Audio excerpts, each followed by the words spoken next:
A quick like and subscribe really helps our channel grow and allows us to bring you even more amazing content. Thank you for your support. It started innocently enough, the kind of exhaustion that wraps around your bones like a heavy blanket when you have a newborn. But by the time my daughter turned 3 months old, I found myself battling something far more sinister than sleep deprivation. It was the night I first heard the whisper, soft and slippery like a serpent slithering through my mind. I was alone in the nursery, rocking Sophie gently in my arms, her tiny body nestled against my chest when I heard it, barely above a whisper, "Tch, let me out." At first, I thought it must have been the moonlight playing tricks on me, a figment conjured by fatigue, but as the song on the baby monitor stuttered and switched to static, it repeated, "Let me out." Panic clawed at my chest, urging me to escape the nursery, but I couldn't leave my baby, not for anything. I forced a laugh, telling myself it was just the creaking of the old wooden beams. I made new excuses each night, the wind, the old neighbor's haunted house, anything to convince myself I wasn't unraveling. It persisted, creeping in at unexpected moments. I later realized I could hear it even when I wasn't in the nursery. Room after room, all while Sophie slept peacefully in her crib, as if oblivious to the dark presence spiraling around us. It became almost routine. I'd be washing dishes or folding laundry, the whisper would emerge, slithering through my thoughts, a ghost of sound coaxing me, "You have to do it." One evening, lulled by exhausted delirium, I found myself standing in front of the mirror in the bathroom, my voice trembling as I repeated the words out loud, "Let me out. Let me out." It was then that I caught sight of Sophie's reflection behind me, her innocent blue eyes wide and unblinking, gazing at me like I'd lost my mind. That night marked a turning point. Out of desperation to escape the eerie voice, I began yelling at Sophie, "Close your mouth. Don't lose it." So clueless to what I was doing. My frantic words seeped into the nursery's quiet as the whisper warped around them, draping the space in shadows, thick like fog. I remembered feeling guilty, but every time I opened my mouth, it was as if the darker side of me took control, and it didn't even want to stop at the yelling, it needed to dominate. "What do you want?" I shouted into the nursery one night, the air thick with tension as Sophie's gaze shifted toward the dark corner where the light barely reached. The whisper laughed, that soft, gravelly sound curling through the silence of the room. "You know what I want, dear. You just need to give in." I brushed off my fears by telling myself it was just the isolation playing tricks, a stress-induced figment born from midnight feedings and a growing sense of helplessness I felt as a new parent.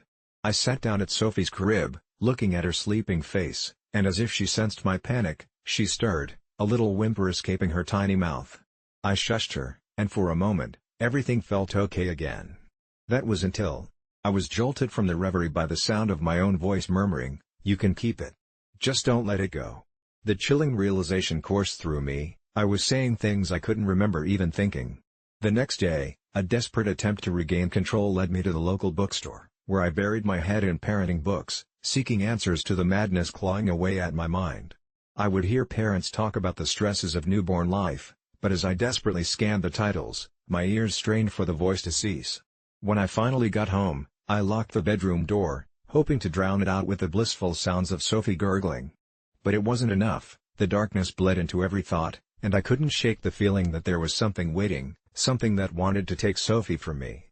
As weeks passed, I devised a new plan, no more letting her cry, no more leaving her alone in the room. I would constantly be vigilant like a guard.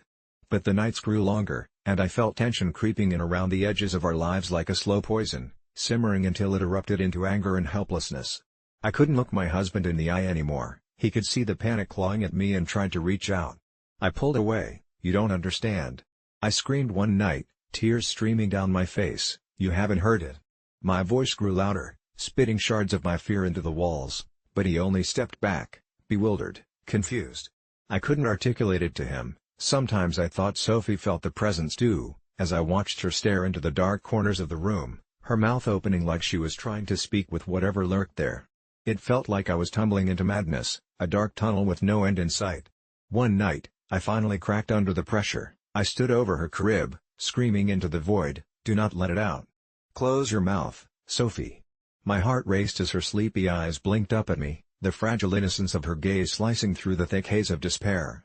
I thought I saw a flicker of recognition, a moment where she understood, but then the whisper swelled, wrapping around us both, "She's mine, you know." In that moment, nothing else mattered. I swept Sophie from her crib, cradling her against my chest, desperate to shield her from the dark force that haunted me. I yelled at shadows, I yelled at the whispers, my voice rising in terror as I paced the dark house. That night, as I yelled and begged for it to leave us alone, the air grew cold, and the seals on my sanity began to crack.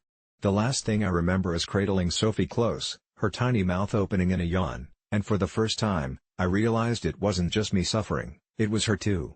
The corners of my vision darkened, and I felt myself slipping away when that horrible whisper echoed in my head once more, "You've done well. Just a little more, and she will be mine." I released a desperate howl, my heart pounding, and then, silence. The next morning, I found myself in the living room, mysterious scratches running down my arms, and Sophie curled peacefully in her crib as if nothing had ever happened, her mouth shut tight. I looked into her eyes and felt something shift. It was gone. I don't know how long it had been, but perhaps, just perhaps, the battle wasn't over. And even now, each creak of the house at night makes my heart race. I can still hear the whisper sometimes, lurking around the corners of my mind, and I can't help but think the day will come when I'll have to face the darkness fully. All I can do is keep my daughter close and keep screaming the same words day in and day out. Close your mouth. Don't let it out. I have a secret, and it's not the kind of secret you can shake off easily. It's more like a shadow constantly stalking me, growing longer during the day until it envelopes everything in its path. It started innocently enough when I was a teenager, an idle fascination that morphed into an unsettling obsession. I couldn't help it, it was like my eyes had developed a mind of their own, drawn to the bulges of men regardless of whether I was in a grocery store, a crowded subway, or even at work. At first, I thought maybe it was just my hormones, the rites of teenage passage whispering cruel secrets about what it meant to be attracted to someone. But then it spiraled.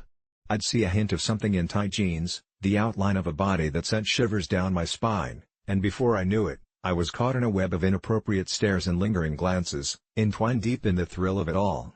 I tried to control myself, eye contact, conversation, whatever I could to overload my senses before succumbing to the urge to look. It was easy to brush it off as harmless curiosity until the day I met Caleb. He moved in next door, a charismatic smile that lit up the entire street and those sweatpants that fit like a second skin. My gaze kept flitting to him, my heart racing with some primal instinct as I watched him weave through his garden, muscles rippling, self-assured. One afternoon, I caught him lifting weights in his backyard, the sunlight glistening on his skin, and my breath hitched. I remembered scolding myself silently, trying to focus on the flowers I was supposed to be tending but failing gloriously. That was the first time I heard the whispering, almost like it was creeping out from my subconscious. "Just look one more time," it taunted, a voice that didn't belong to me yet resonated deep within. Eager to please, my gaze was drawn like a moth to a flame, but I felt a wave of resistance wash over me. I took a few steps back, wanting to run away from this overwhelming tide of embarrassment and desire. But I couldn't. My hands were trembling as I tried to cover my reckless thoughts, and as I turned to bolt, a sudden chill washed over me. Caleb had caught me staring. The look in his eyes told me that he knew. Mortified, I fled back inside, shutting the door behind me as if it could block out my shame. Hours turned into days, a cycle of constant hiding from this man I barely knew, and yet my obsession with him intensified, leaving me no choice but to keep checking, even when I was out with friends. It turned into a game of desperation. I'd pretend to be interested in the bar scene, feigning conversations while secretly scanning the crowd for any hint of pleasing anatomy, hearts quickening, breaths catching. I rationalized it, telling myself that nothing bad could come out of this fixation, that it was just a phase. Yet, this was no ordinary obsession. It felt more sinister, like there was a force behind it pushing me, urging me into darkness.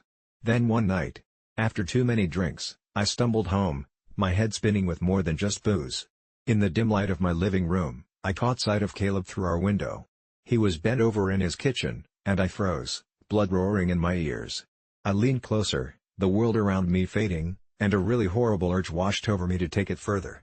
This compulsion pushed me to check my phone's camera, and I took a picture, my breath caught in my throat as I snapped the image without hesitation, the screen lighting my face under the dark cloak of night. What had I just done? My hands shook as I deleted the photo, panic coursing through me. I knew I had crossed a line that shouldn't be crossed. The next day, I saw Caleb in the hallway, and I felt different, I felt changed. I was bracing myself, expecting anger, judgment, but he just smiled, his eyes boring into mine. That's when I sensed the shift. I couldn't ignore the feeling that he knew something, that he could see through my facade. I could hardly breathe, Embarrassment mingled with a strange thrill coursing through me. I made excuses to avoid him, but I could see him watching me, those eyes lingering way too long, the corners of his mouth teasing upward in an unsettling way. It wasn't just my infatuation that heightened, something darker was unfolding, and I was caught in the middle of it. It became a relentless cycle. Despite my efforts to keep my gaze in check, I found myself staring more and more, addicted to the thrill of the chase. If I looked just long enough, if I lingered just until he caught me, maybe I would finally feel free. But even as I reveled in the rush, I could feel something sinister under the surface. My dreams became haunted by images of him, twisted fantasies that left me terrified to sleep. It felt too real, a manifestation of my longing that transformed the mundane into the vile. I fled into the arms of distraction, binge-watching, late-night runs, but it only grew worse. My friends noticed, concerned whispers chased me as I bogged myself down with work, yet they never understood the dark thrill of sensation I chased. Then came the day when I found a small, folded note slipped under my door. It was simple, a piece of paper stained with black ink, "I see you." My heart dropped, dread crept into my mind, and for the third time that week, I was caught staring out the window watching Caleb. He sat there with his back to me, a casual posture, but something about the stillness felt wrong. I knew I had to confront this madness, to reach some clarity beyond this depravity, so I knocked on his door. When he opened it, there were no judgments in his gaze, but something even worse, a predatory glint that coiled around my gut like a serpent. For the first time, I realized I wasn't just playing an innocent game anymore. I had sparked something dark in him, reflected my own obsessions. He leaned in closer, breath hot against my ear. I could hardly hear the words, a whisper more like a slither. "Coated in poison honey. Why don't you come in? We can make this easier." Terror seized my heart as it dawned on me I had become the object of someone else's fixation, and in that moment, I realized, it wasn't just the bulges that had ensnared me. It was the madness I had beckoned, a sinister twist of fate that bound us together. I turned and fled, feeling his laughter echo behind me, taunting and chilling, and I knew I could never outrun the shadows of my own design.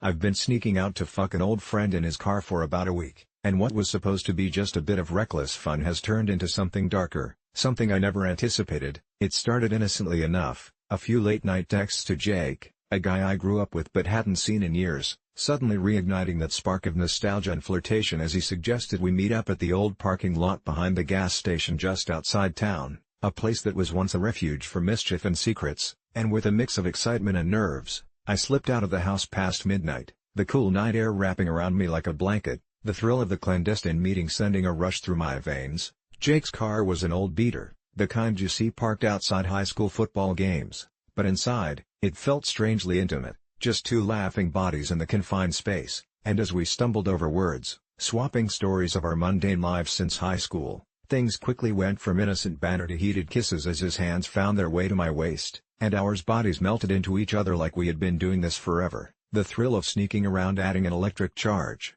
but with each rendezvous in that cramped little car, I started to notice odd things, more than just the overwhelming scent of cologne that lingered in the air. Jake would occasionally glance nervously over his shoulder, the way his body tensed when headlights from passing cars illuminated the inside of the vehicle, creating brief moments of panic where I couldn't shake the feeling we were being watched.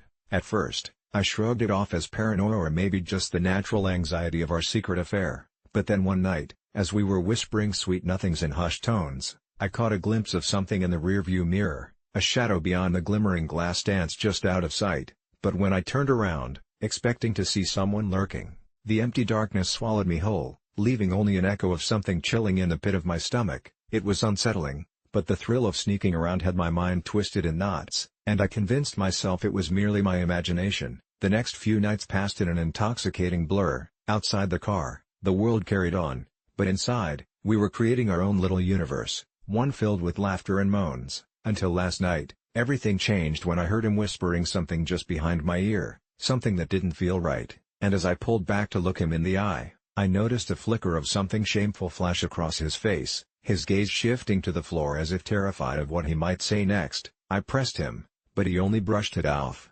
claiming it was just a lingering fear that we'd get caught. But I knew better, there was more behind those eyes, and as we made love, quick and desperate, adrenaline coursing through us, I felt his body tense suddenly, a chill running down his spine, and amidst gasps and moans, I heard the unmistakable sound of static choking through the air, as though someone were tuning into a radio frequency, and I froze, my heart pounding as Jake's head snapped up, eyes wide as he turned, looking out the window, and I followed his gaze just in time to see a figure standing under the flickering streetlight, someone dressed in dark clothing, face concealed by the darkness, but the most unsettling part was how still they stood, never moving, just watching us. My blood ran cold as I edged back from the window, fear creeping into my heart as Jake fumbled for his phone, trying to act like it was nothing, but the way he trembled told me he felt it too, an oppressive presence looming over us, and before I could think clearly, Jake turned the key in the ignition, the engine roaring to life louder than my racing thoughts, and we skidded away from that spot, tires screeching against the pavement. But even as we escaped, I couldn't shake the feeling that whatever we had left behind wasn't going to let us slip away so easily. For a few nights, I convinced myself it was just a fluke, a figment of panic in the heat of the moment. We laughed it off, promising to take more care in our escapades, but the figure in the distance never left my thoughts, and when I tried to bring it up to Jake, he just changed the subject, deflecting with dodges crafted to protect some unspoken truth. So naturally, curiosity got the better of me and drove me to go back to that parking lot alone, that eerie silence wrapping around me like a shroud as I crept toward the old gas station, armed with nothing more than a single flashlight and my own resolve. But as I neared the spot, I felt the unsettling sensation that the dark figure had been waiting for me. My heart thumped louder in my chest, echoing in my ears as I flashed my light around, the beam catching nothing but shadows dancing in the gloom. I called out Jake's name, but my voice only fueled the silence, growing thicker around me, and just when I turned to leave, I felt it, a faint whisper in my ear, colder than the night air. It repeated Jake's name like a ghost longing for solace, and before I could comprehend what was happening, the flashlight flickered and died, plunging me into darkness, and though I could hear my own breaths quickening, I could also hear something else, a low, guttural sound that didn't belong to me or the night, and it slithered through the shadows. Panic surged through me, heart racing. I stumbled back as my fingers brushed against something warm and slick against a cold metal pole, and as I yanked my hand back, I felt the heat of breath against my neck. The sound of an unearthly laughter crawling through the silence. I ran, tripped over something unseen, and it took everything I had not to scream. Somehow I reached my car parked just a distance away, fumbling for the keys as I heard it, the unmistakable sound of footsteps behind me, gaining on me in the dark. I finally managed to unlock the door, diving inside with all the strength I could muster, slamming the door shut and locking it, eyes darting around. I could feel the presence was now right outside my window, shadowy and suffocating, as that chilling laugh echoed again, closer this time, reverberating inside my skull. I turned on the headlights, desperate to peel back the suffocating darkness, but when the beams pierced through the gloom, the figure melted away like fog in the morning sun, leaving behind only the lingering silence and a dread I couldn't shake. Trembling, I sped away from that cursed place, and as I crashed back into the faint glow of streetlights, I realized my relationship with Jake had morphed into something unrecognizable, wrapped in layers of fear and guilt that I wasn't sure I could untangle. And the strangest thing was, when I turned the car onto our old road, my phone lit up, a message from Jake flashing across the screen. It read, "Where are you? I'm waiting for you at the lot. I need you." In that moment, my blood ran colder than before, as I realized there was more to this game we were playing, something twisted edging closer, and the haunting truth dawned on me that the one who wanted to see me back at the lot wasn't Jake at all. It was an overcast Saturday afternoon in late October when I realized I had never really known my grandparents at all. They'd lived in the same ancient house for as long as I could remember, a place filled with the dust and whispers of past generations, sepia-toned photographs lining the walls like silent guardians of forgotten memories. I had always been both fascinated and terrified by their attic, where shadowy corners brimmed with old trunks and strange, ornate trinkets I dared not touch, but curiosity finally overshadowed the warnings I'd heard from my parents. Never go into their room without knocking, they'd said with wide eyes. As I stood before their door, the deep, creaking wood seemed to beckon me to seek something hidden away. I nudged the door open just a crack and was surprised to find it ajar. My heart raced in tandem with my relentless impulse to explore. I stepped inside and the silence engulfed me, a strange, thick kind of stillness that felt alive and watchful. Dust motes floated in the muted light that pushed through the curtains, and the faint smell of lavender hung in the air but mingled with something else, something dank and rotten that I couldn't quite place. The room was filled with furniture draped in white sheets, like ghosts from a time I had never lived, and yet one corner loomed ominous and darker than the rest, their bed, bigger than I expected, dominating the space, and it wasn't the meticulously made quilt or the familiar family photographs that locked my gaze. It was the nightstand, an ancient, warped thing that reeked of secrets, and on it sat a small, intricately carved wooden box that seemed to pulse with an ethereal energy that demanded my attention. My fingers tingled as I reached for it, the thrill of discovery igniting something primal inside me, a feeling that drowned out the nagging voice reminding me this was a boundary I had crossed. The moment I lifted the box, a chill swept through the room, and I felt a heat rising from the floor as though it were alive beneath me. As I pried it open, the sound of aged wood creaking echoed ominously, and a shiver cascaded over my spine when I discovered an assortment of narrow, flickering candles, their wax warped and melting down like the remnants of a long-gone ritual, along with a faded photograph of my grandmother, younger and radiant, her smile both inviting and predatory, and beneath it, a small, tattered, and yellowed parchment bearing regretful, inked words, "Never awaken them." Before I could grapple with what that meant, the room darkened as the clouds outside thickened and a storm brewed, stirring shadows that danced around me, taking form and casting grotesque shapes that lingered just at the edge of my sight, and suddenly understanding washed over me. This was more than mere curiosity, there was a history here, something sinister woven into the fabric of my family's legacy, a dark thread of heretical secrets that not only involved my grandparents but had been whispered down through generations, a story woven into the very walls of this house that I had been shielded from. My innocent world cracked slowly as the door slammed shut behind me, the sudden noise vibrating through the air like a warning bell, and the once quiet room exploded into a cacophony of whispers, voices slithering around me, some familiar, some foreign, each filled with longing and despair, begging me to turn around, while something heavy settled on my chest, suffocating me, as if those very shadows yearned for a sacrifice, a penance for trespassing where their memories lingered like a stench. I stood frozen, rooted to the spot. My grandparents had always been quaint, gentle souls, but as I stared at the photograph again, I noticed behind my grandmother's bright eyes were hints of something darker, something buried but not forgotten.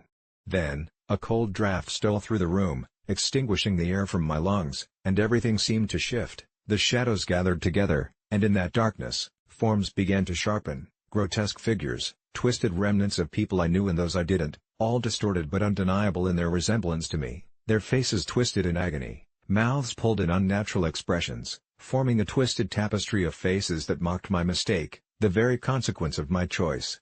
The silence shattered, and I heard my own scream mingling with the cacophony of voices, twisting my reality into something horrifying. The candles flickered back to life, their flames casting an ethereal glow onto the walls, illuminating the hidden details, nightmares I had never before perceived, where my grandparents' faces and those of their ancestors morphed into grotesque masks of despair, their eyes hollow, sockets brimming with shadows that danced like flames in the wind.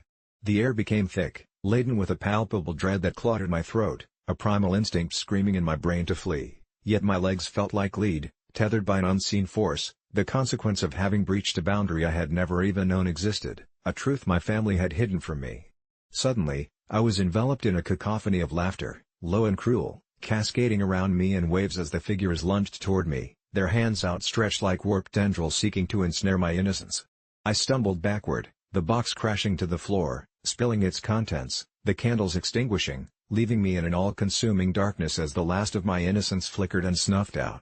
With one final push, I managed to reach for the door, pulling it with all my might, and just as it creaked open, I was thrust into the hallway where the reality of my home loomed large, the normality seeping back into my bones, and for a fleeting moment, I thought I had escaped, but in the depths of my heart, I felt an echo filled with terror and darkness, a lingering shadow that whispered the secrets of my family, secrets that had been hidden so cleverly. Now, clawing at my conscience, never to be forgotten, and as I ran down the hall, I swore I could hear my grandmother's voice faintly calling my name, lovingly, reassuringly, yet tinged with a grotesque echo of longing and regret that promised I would never truly be free of what I had witnessed. I had stolen a glimpse into a world where innocence had no place, leaving me haunted by the question, had I inadvertently set something in motion, something that would shift like the shadows in the corners of my mind, waiting for the perfect moment to collect the price for my insatiable curiosity? I've always been the kind of person who believed in the power of money. After all, it was a currency of comfort that could erase the burdens of life, or so I thought, until I found myself standing at the altar, wedding vows trembling on my lips, with a man I barely knew, only here because of a contract that had my signature on it, a prenup and a promise of a lavish lifestyle in exchange for my heart. It started innocently enough. I was desperate to escape a dead-end job and an even more mundane existence, so when Thomas, an older, wealthy businessman, appeared in my life, I seized the opportunity, lured in by his charm and the glittering world he offered. From the outside, our engagement looked like a fantasy, endless parties, luxury cars, and designer dresses, but behind the veneer of happiness bubbled an unsettling darkness. Thomas had this way about him that sent chills down my spine, a cold stare that felt more like a predator sizing up his prey than a loving fiancé, and I brushed aside the red flags, convincing myself this was merely the price of my chosen lifestyle.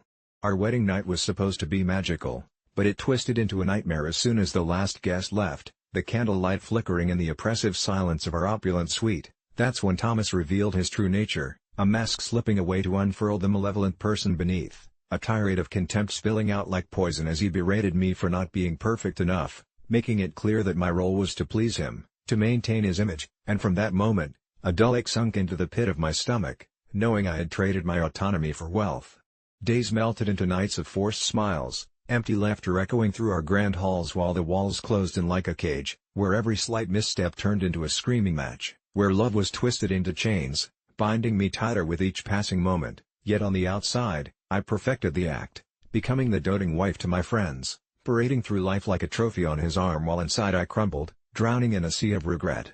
One evening, after an argument that left me shaking and sobbing on the luxurious Persian rug, I stumbled upon his hidden office, a soft knock revealing a room stuffed with photographs and documents, each one unveiling a layer of deception that shook me to my core. There were pictures of women he'd married before, contracts botched by their desperation, of lives left shattered once their useful years expired, and with every snapshot, every name scrawled on legal papers, the reality of what I had become settled like a dark fog over my heart. It wasn't long before I realized he never intended to love me, I was a mere investment. I plotted my escape, late-night discussions with friends about going to the police, about my sanity screaming that this wasn't just a marriage but a prison. He'd groomed me for his next big sacrifice, and I needed to leave. The night I decided enough was enough felt electric. Fear and excitement danced within me as I packed a small bag under the cover of darkness, the faintest whispers of hope urging me towards freedom taunting the palpable risk of being caught. But just as I was about to slip out, I heard it, the sharp sound of footsteps approaching, the hardened crackle of his voice slicing through the silence of the night, calling my name with a predatory hunger that made my skin crawl.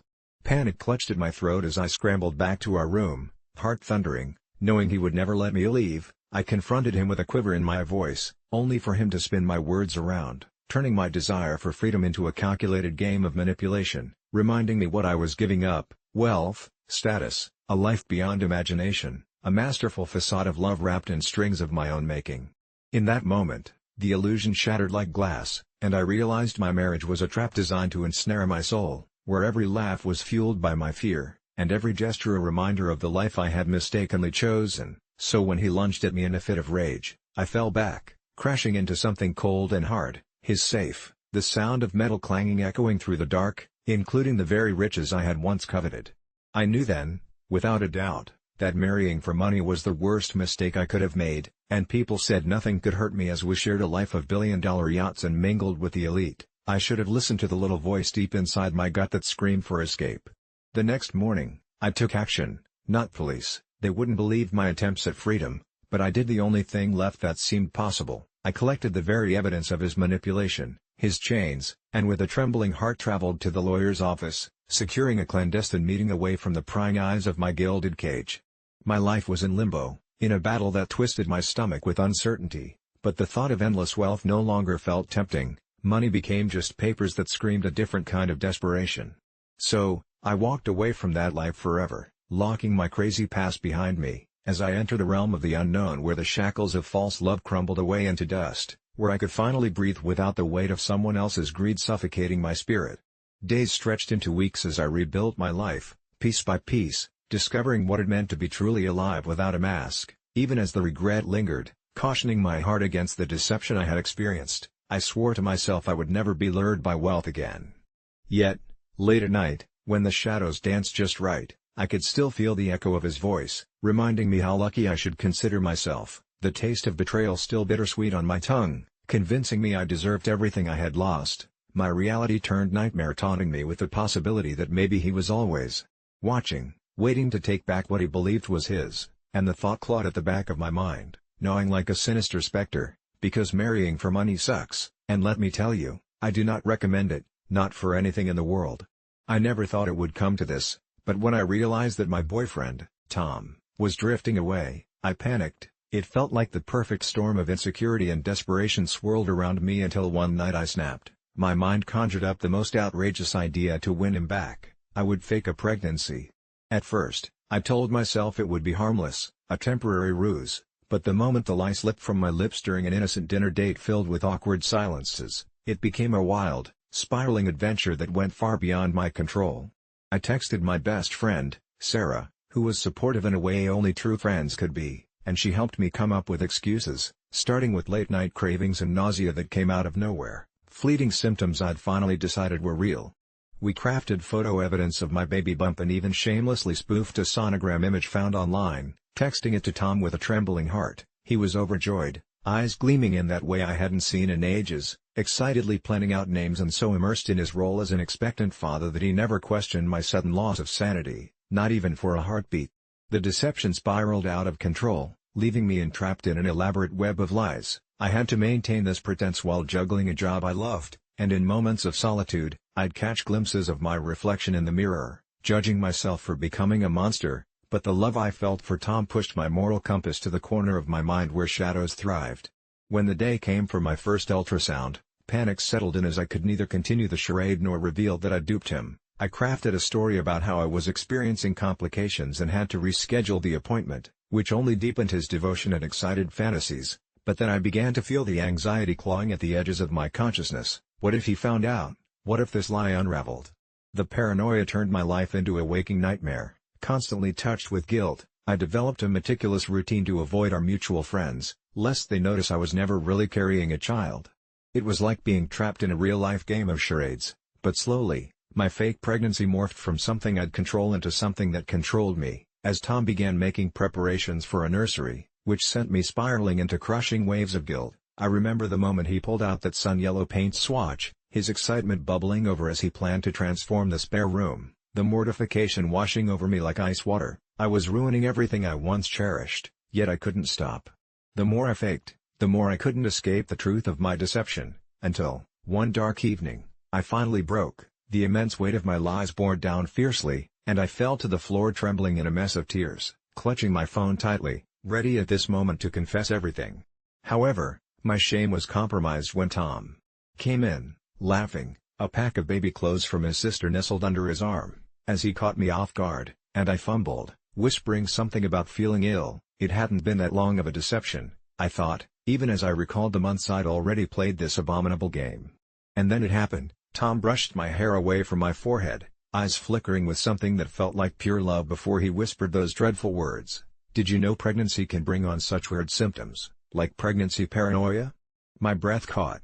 I couldn't form the words to respond, still lost in the web of deceit as my heart pounded dangerously in my chest.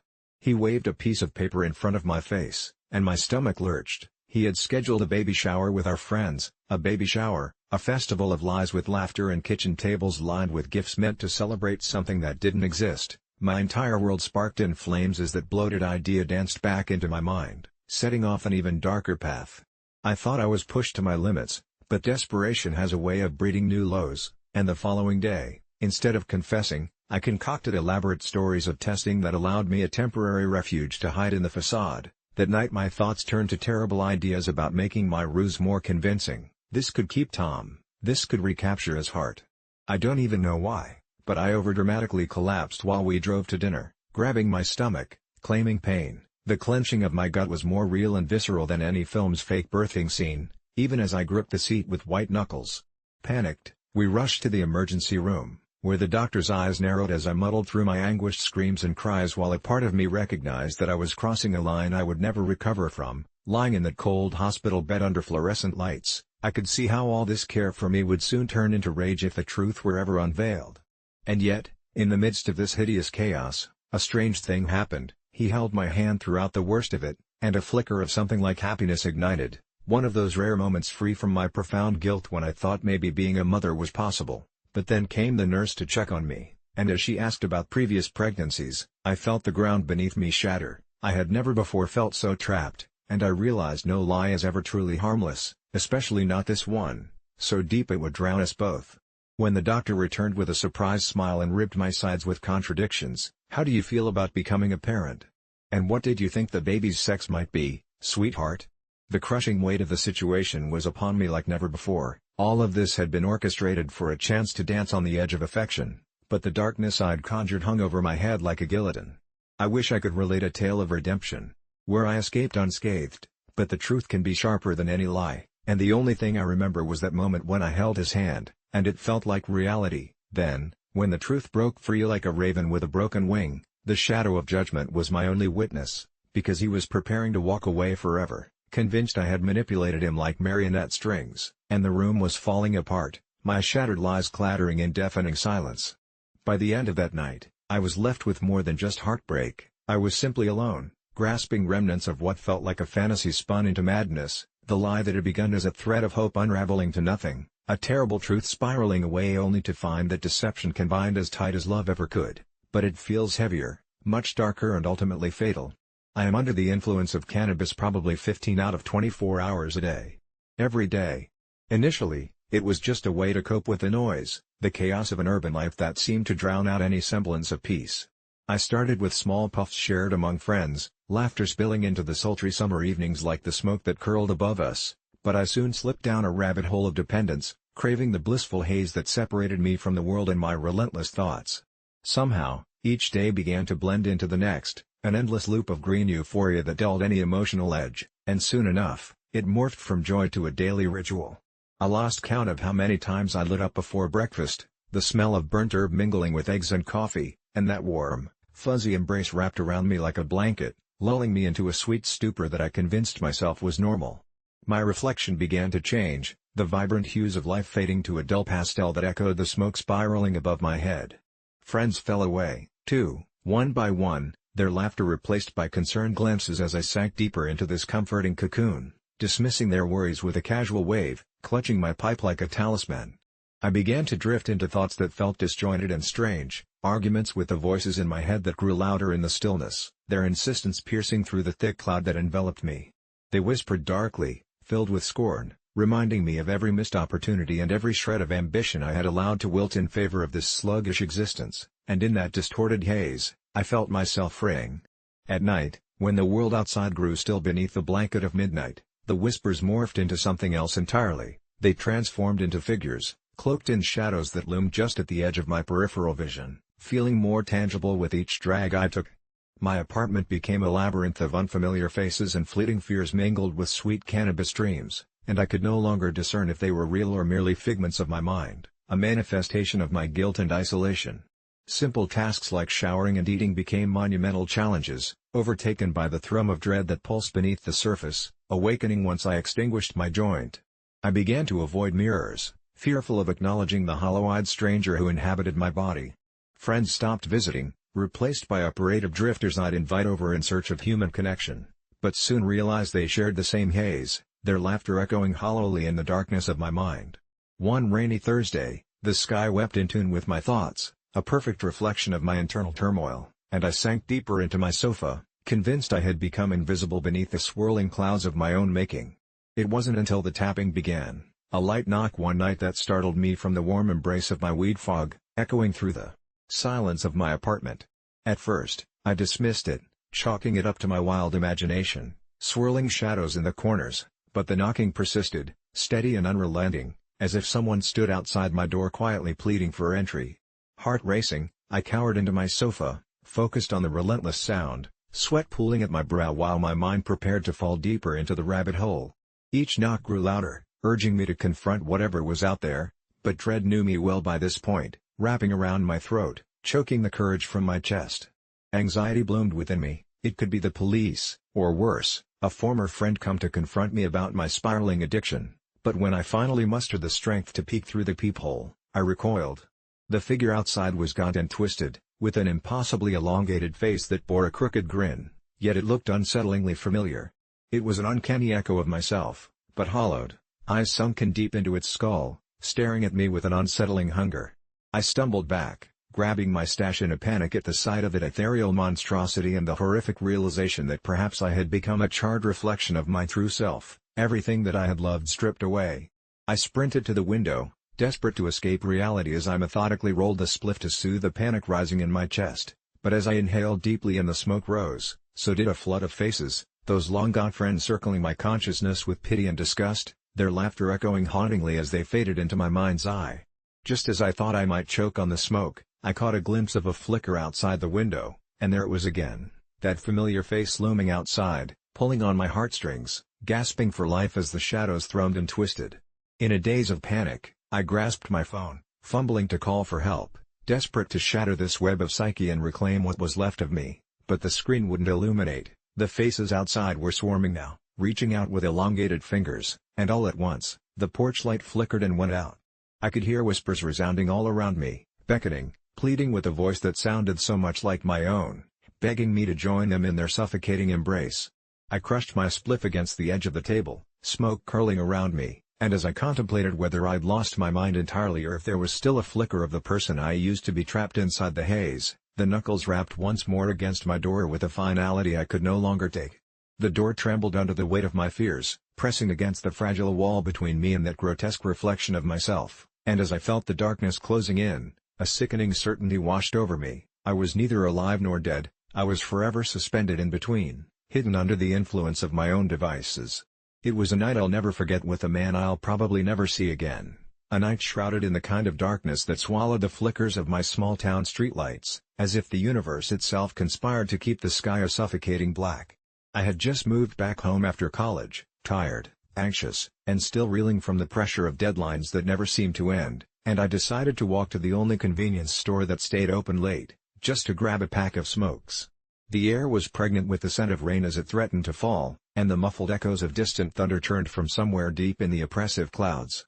It was after 11 when I reached the store, the fluorescent lights casting a sterile glow that felt so out of place against the wildness of the surrounding night. I could tell the cashier was just as bored as I felt, scrolling through his phone with a vacant expression. I snagged my smokes and, as I stepped out into the cool night air, I noticed a figure leaning against the brick wall beside the store, a man whose presence sent an odd shiver along my spine. He wore a long black coat that seemed to absorb the light, and his face was obscured by the shadow of a wide-brimmed hat. For a fleeting moment, I considered turning back and heading home, but something about his demeanor intrigued me. He seemed to radiate an almost magnetic pull, like a moth to a flame, and so, against my better judgment, I approached him. "You look lost," he said, his voice low and gravelly, like dried leaves skimming over asphalt. I laughed uneasily, not quite sure how to respond, and when I glanced up to meet his gaze, the intensity of his eyes unsettled me. They were a vibrant, unnatural shade of blue, almost too bright for the darkness that cloaked him, and I felt an involuntary chill as he fixed me with that penetrating stare. I was startled when he, without any prompt, began telling me a story, about a cursed forest that swallowed anyone who dared enter beyond dusk, how its trees whispered secrets to those unlucky enough to wander too close. The rain began to fall then, a soft patter that turned into a downpour, and we huddled beneath the store's awning as he painted chilling images with words that drew me in deeper, each tale punctuated with an eerie detail that dragged me further from reality. He spoke of a man who had lost his way, who had ventured into that dark place and emerged changed. "You see, some places don't just hold shadows, they hold memories," he said, his gaze unwavering. The allure of his storytelling made the world around us fade, and I found myself hanging on his every word, even as pure dread started creeping into my bones. As he spoke of lost souls and anguish, the atmosphere thickened, and I could swear I saw something moving in the shadows of the alleyway behind him, an elongation, a flicker of movement that felt almost sentient. "You should be careful where you tread, especially when the night calls out to you," the man said, a smile playing upon his lips, and it sent another ripple of unease coursing through me. I wanted to turn back home, to leave whatever strange magic had woven itself around this moment, but I found myself indulging his eerie tales, entangled in the fear he was weaving. Hours slipped by like the minutiae of time had melted. Gripped by fascination, I learned about his own dark encounters. He spoke like a prophet, like someone who had danced too closely to the fire and bore the scars of his own mistakes. The weight of his stories clung to me, his every word a thread tying me to the unfolding panic, and before I knew it, I was sharing my own fears, my own vulnerabilities, what brought me back to this town, the crushing loneliness that pressed upon my chest. He listened, nodding in an understanding nothing could prepare me for. Then, just as quickly as the atmosphere thickened, the rain suddenly subsided, and an uncomfortable silence enveloped us. pregnant with expectancy. I looked at him then, expecting to see that unsettling smile, but instead his eyes shifted to something behind me, a flicker of concern sparking across his features. "You should go," he said, his tone startlingly serious. "You're not safe here." I glanced around, a visceral need to flee taking root as my heart raced. In that moment, I felt it, something lurking just beyond the reach of the streetlight's glow, something watching from the depths of the shadows, and with its presence came an unbearable dread that sent me scrambling away. I whipped around toward my distant home, the streets now a labyrinthine stretch of anxiety as I raced to escape this night that had started so innocently. My breath came in gasps, and I could still feel that man's gaze boring into me, urging me onward, but as I reached the edge of my neighborhood, I paused, my heart collapsing in confusion. I turned back, searching for him, but the corner where he had stood was now empty, swallowed by the thick black that gripped the night sky. That lingering sense of dread remained, stretching beyond the confines of the evening until it settled into my bones, but try as I might, I could never shake that feeling that whatever dark force had prowled at the periphery of my existence was waiting for the moment to embrace me fully. I finally made it home, slamming the door behind me and locking every bolt, my chest heaving as I attempted to process the madness of it all. For weeks after that ghastly encounter, I tried to dismiss it as a bizarre night in a small town, but I couldn't shake the urgency in the man's voice or the sensation of being watched that followed me everywhere. The locals surely thought I was crazy when I started asking about him, but no one knew who I was speaking of. It was as if he had never existed. Then, a few weeks later, in a fit of recklessness, I decided to visit that cursed forest he spoke of, the temptation of the unknown gnawing at my sanity, seeking clarification of the fear that had gripped me.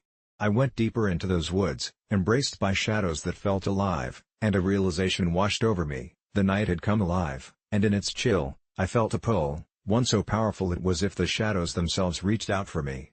I wandered farther than I ever planned to, drawn to whispers that teased me from the depths of the trees. I don't remember how long I was there before I noticed the trees closing in, encircling me in a claustrophobic embrace. It was then that I finally understood the true horror of that night, the man's warning, and the terrors that lurked beyond. I felt something cold and malevolent wrap around my ankle, pulling me down, deeper into a place where shadows held all the answers, and I screamed, my voice lost to the night, a soul swallowed whole, a night I'd never forget with a man I would never see again, for I was now part of his dales, helpless against the remnants of darkness and despair entwined within those cursed woods. I always thought my backyard was my sacred space, a retreat where I could disconnect from the world, but that changed the day I decided to bathe out there with a hose.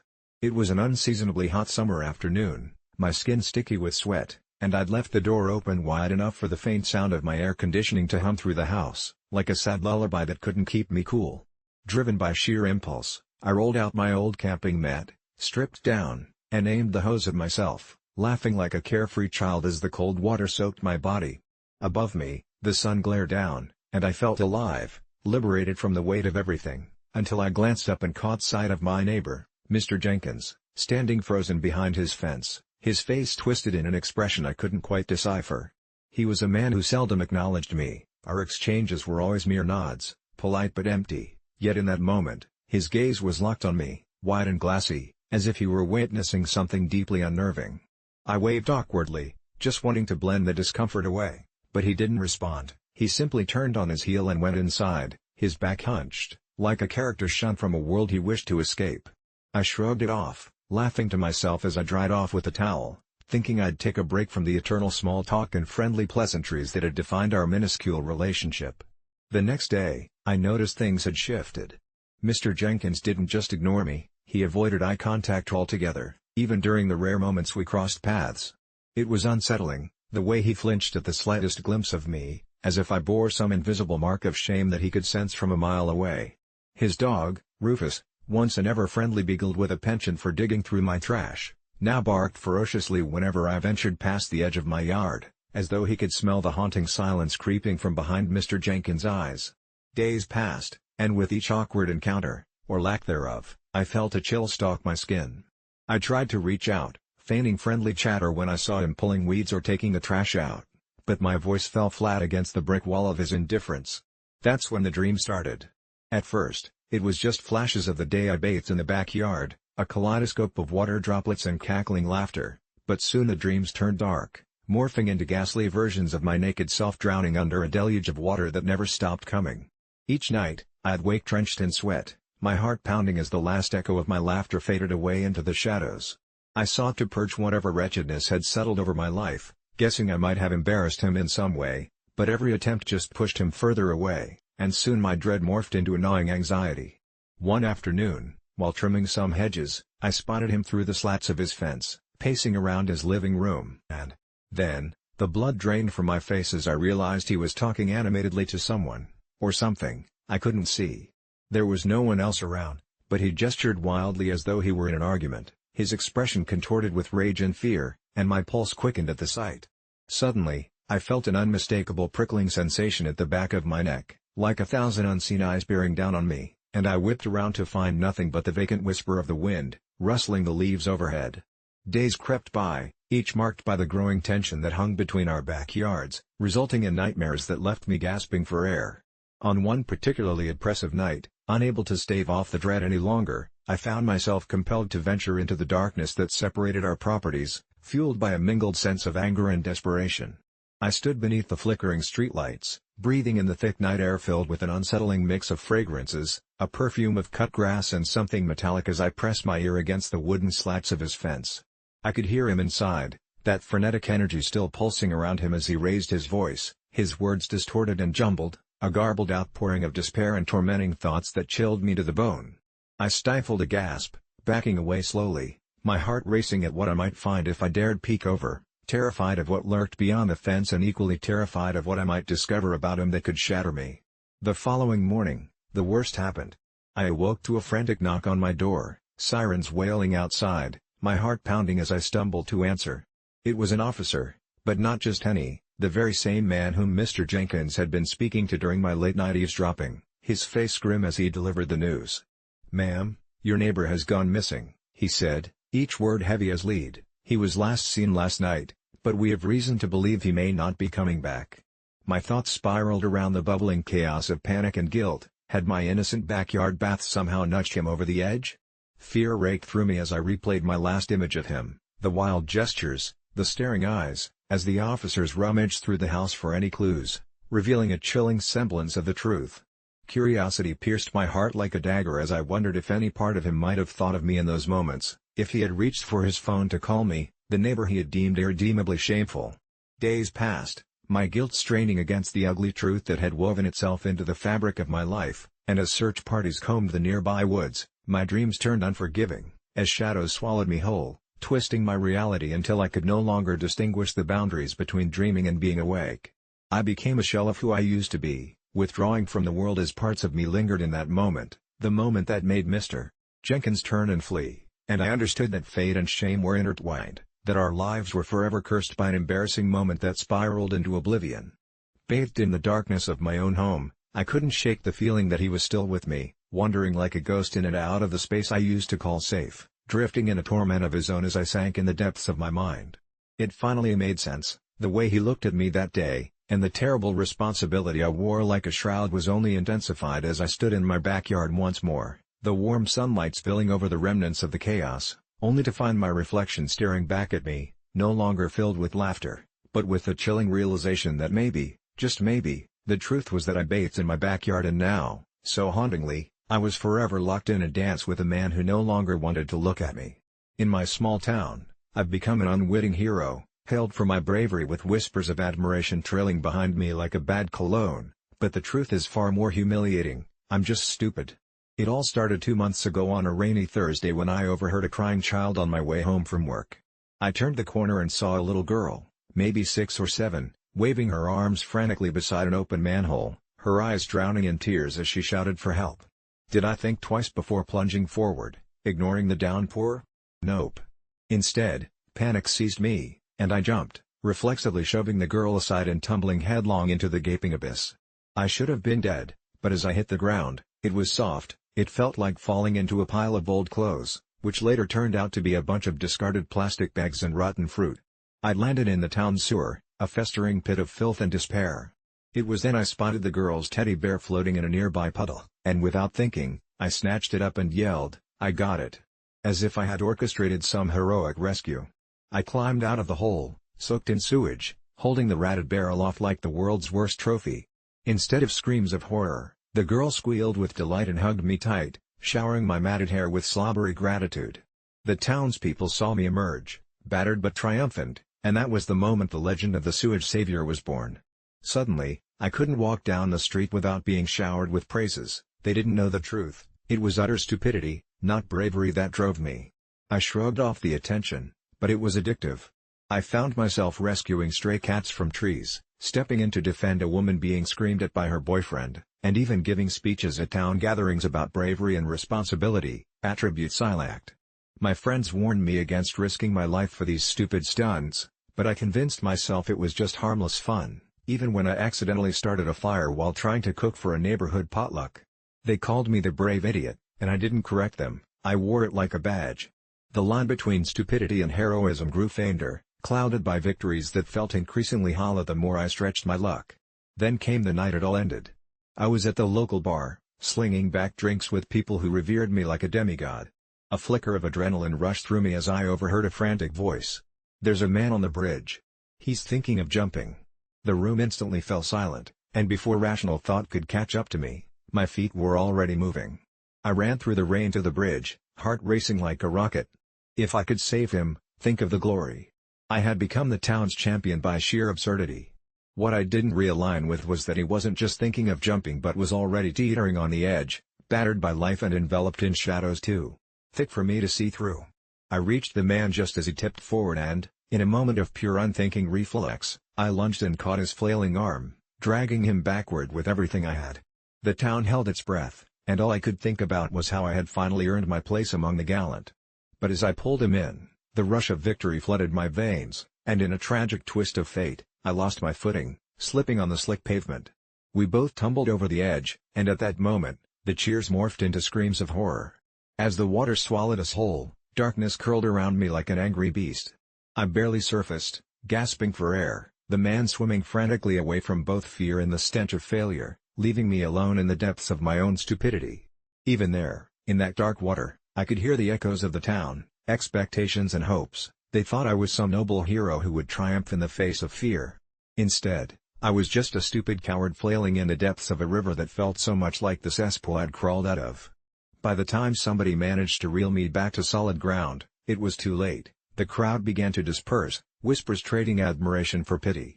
I lay there, drenched and embarrassed, still clinging to the teddy bear that had started it all, a pathetic symbol of my misplaced bravado.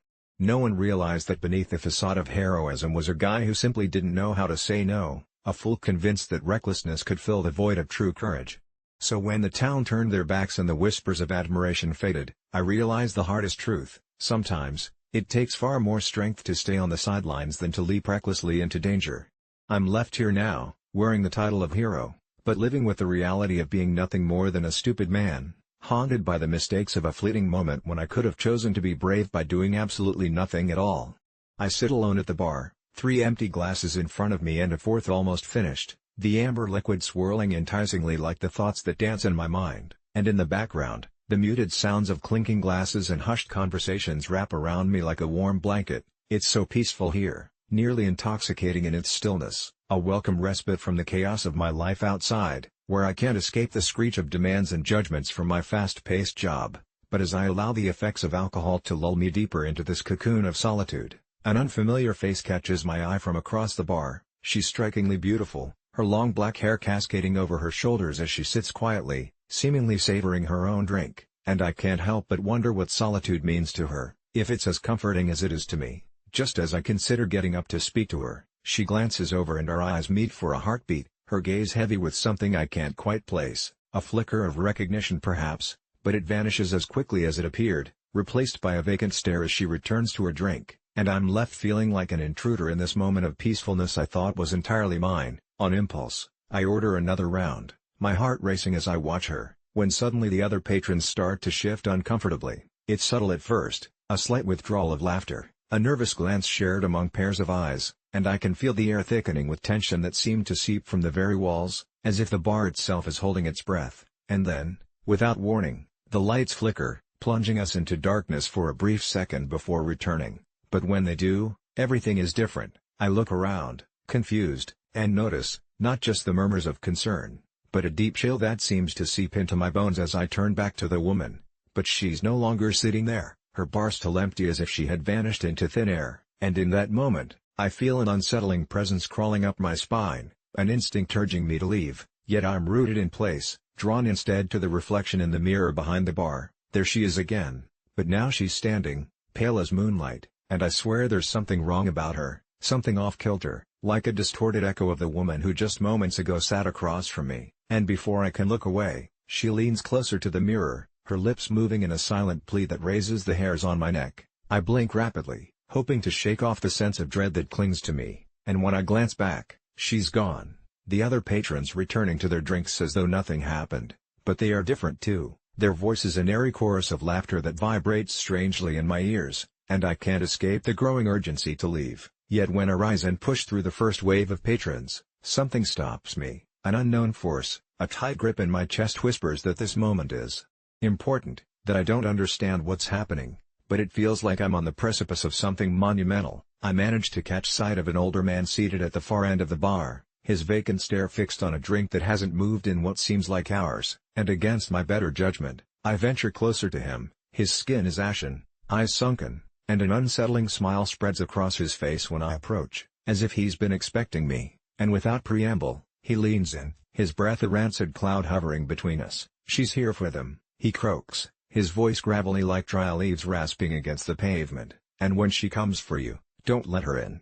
But just as I'm about to ask who exactly he's talking about, the shadowy figure reappears, gliding effortlessly between tables, her eyes fixed on me with an intensity that makes my skin crawl. The whispers grow louder, a chant urging me to flee, but my legs are anchored, and in that moment, I'm aware that this isn't just a night at the bar. This is a turning point, an intersection between worlds, and as she closes in, I can feel a darkness pooling around my heart, the realization that I'm not just an observer here, I'm part of something far more sinister, something that's been waiting for me all along. And when her icy fingers finally graze my arm, a jolt of horror fractures my mind like a mirror shattering under impact, and I'm pulled into her gaze, drowning in the abyss. As everything I thought I knew collapses, I'm suspended in that moment, the peaceful bar transforming into a grotesque carousel of terrified faces reflecting my own dread, laughter turned to screams, pints shattering against walls, and as the darkness engulfs me, I know that whatever tranquility I once found in solitude has been torn apart, replaced by the haunting truth, I'm not meant to be alone at this bar. Every summer, I used to look forward to spending my days poolside at the local resort, but not for sunbathing or swimming. Rather, I got a thrill from an odd little ritual that felt like my own secret game. Each morning, as guests hurried to claim their coveted lounge chairs, I'd wait patiently near the entrance to the pool area, where the fresh towels were stacked high, pristine and crisp. That's when I'd slip into action. I discovered the power I held over this mundane scene. I would silently grab towels from the piles, moving them to chairs that hadn't been claimed yet, creating a convincing illusion that those spots were reserved. When the unsuspecting guests arrived, they'd see a perfectly placed towel, and like moths to a flame, they would flock to those chairs, imagining they were winning the ultimate game of leisure. Each towel I moved felt like a small victory, my heart racing with delight as I observed the chaos and conflict that would unfold. The sun-drenched scene was ripe with tension. Friends debated whether they should just sit on the ground or take the long walk to find the next available chair. I reveled in this power, feeling almost like a puppet master, invisible yet omnipotent, orchestrating a game of unwitting players while they argued, grumbled, and cursed under the scorching sun. However, one fateful day, a woman wearing oversized sunglasses and a wide-brimmed hat caught on to my little game. I watched nervously as she approached the towel-draped chairs, an amused smile on her lips. "Nice try," she said to me matter-of-factly while I feigned disinterest. "You know that doesn't work on everyone, right?" My heart sank. She was onto me. It wasn't just about the game anymore, she had taken my power and twisted it back on me. I had never been confronted before, and the thrill of my ritual began to turn into a dangerous game of cat and mouse. I quickly realized that this woman would not be easily discouraged.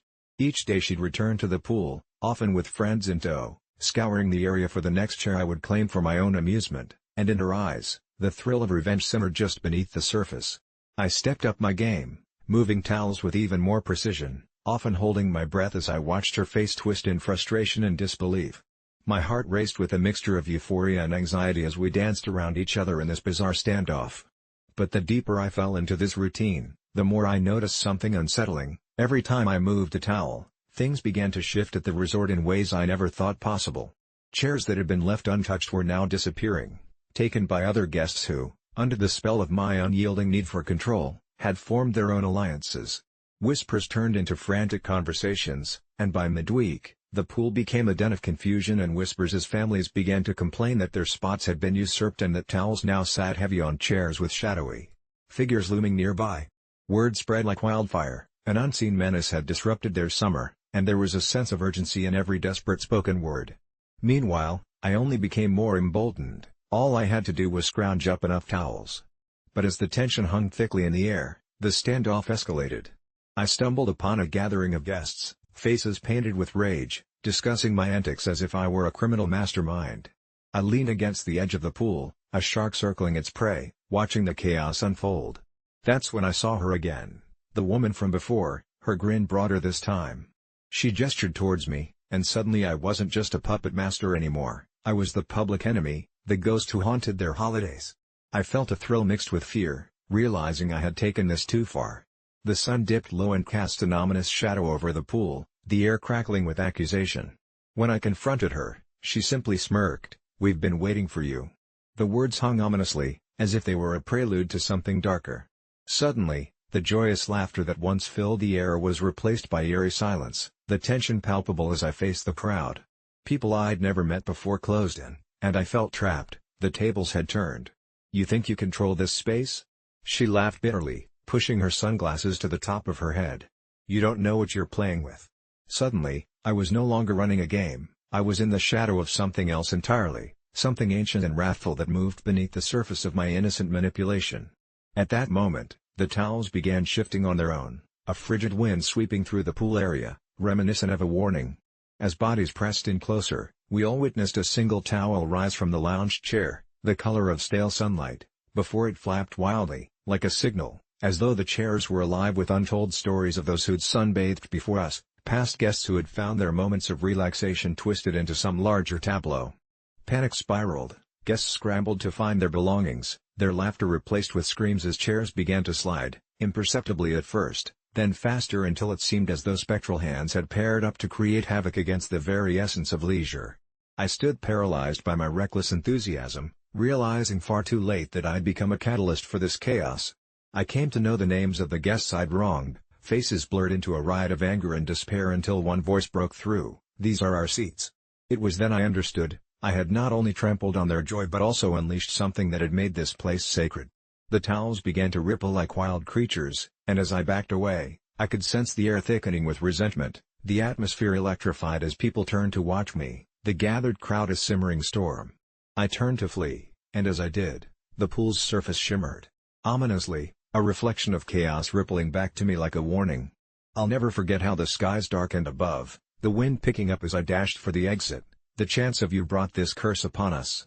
Echoing behind me.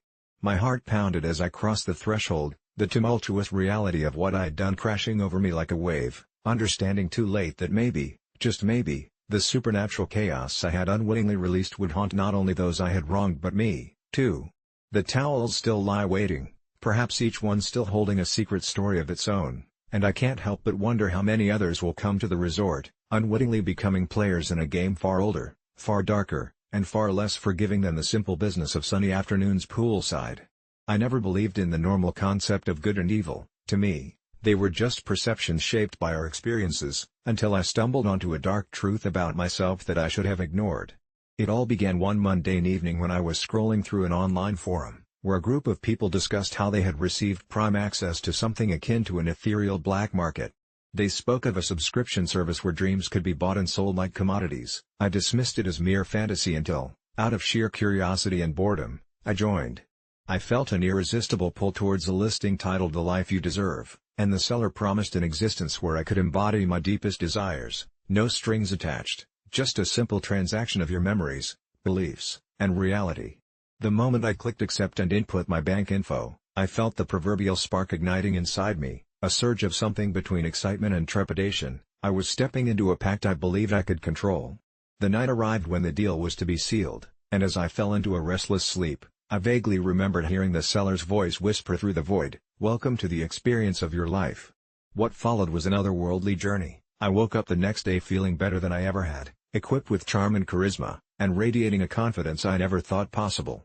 People flocked to me as if I were a magnet, promotions piled up, friends multiplied, and I seemed to be living a charmed existence.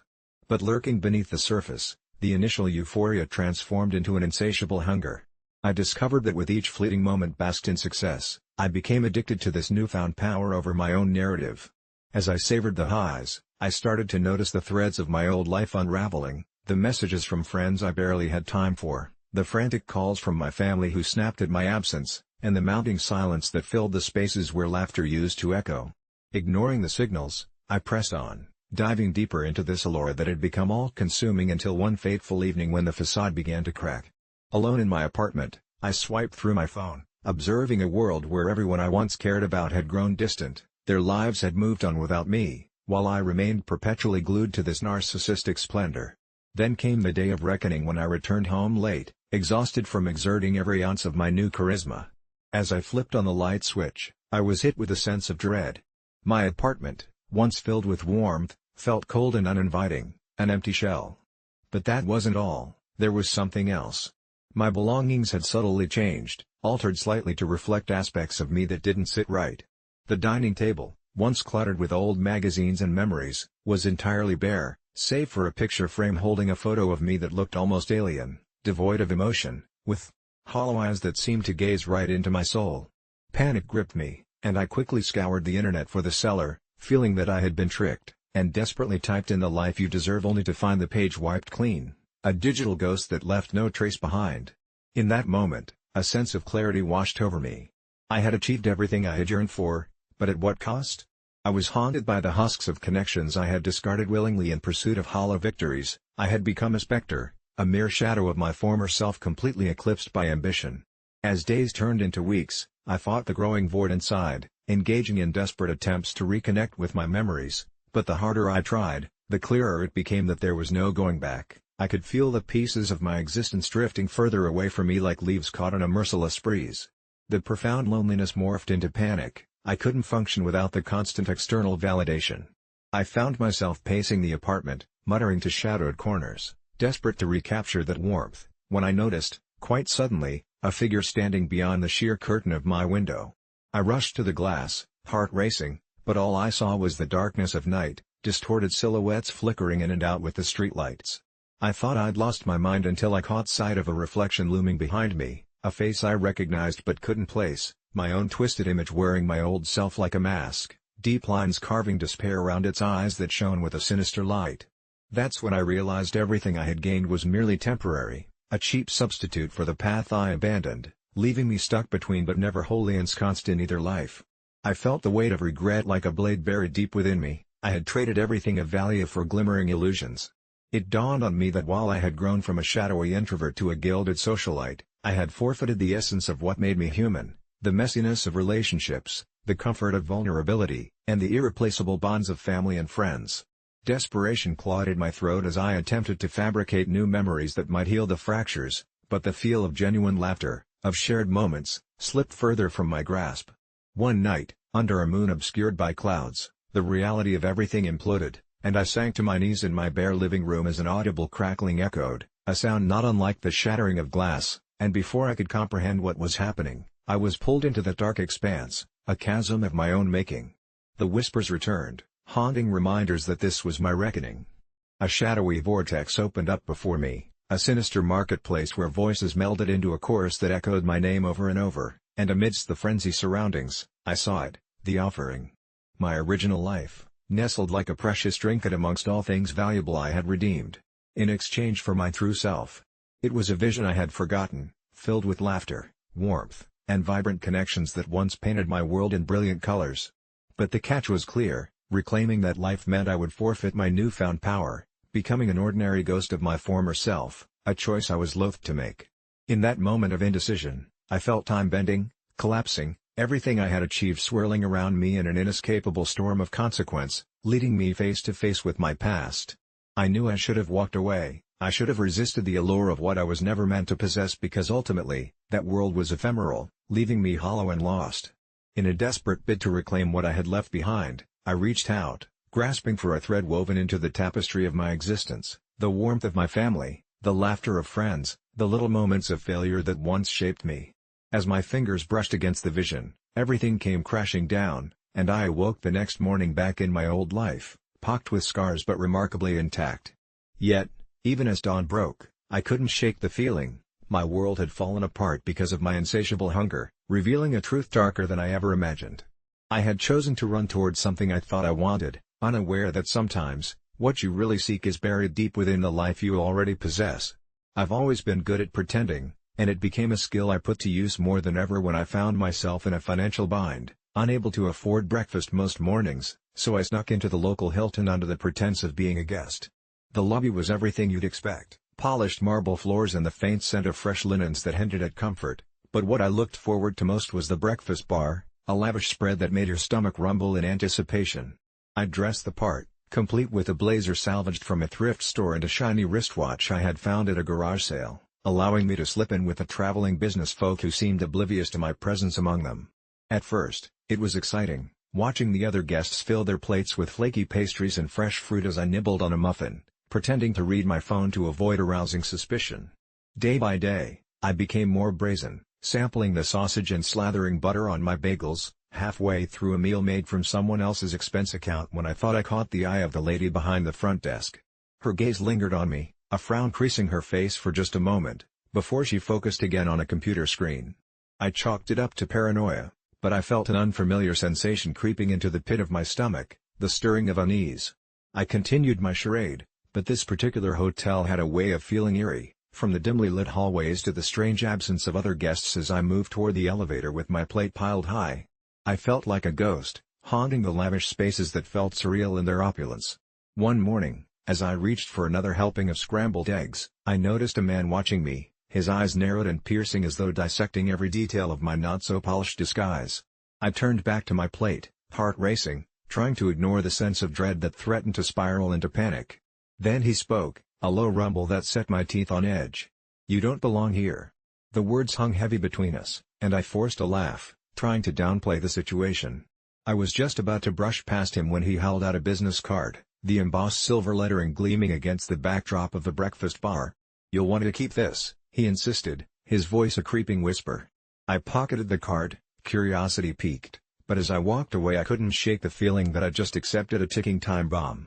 That evening, I found myself tearing the card from my pocket, half wanting to discard it, half drawn to whatever secret it held.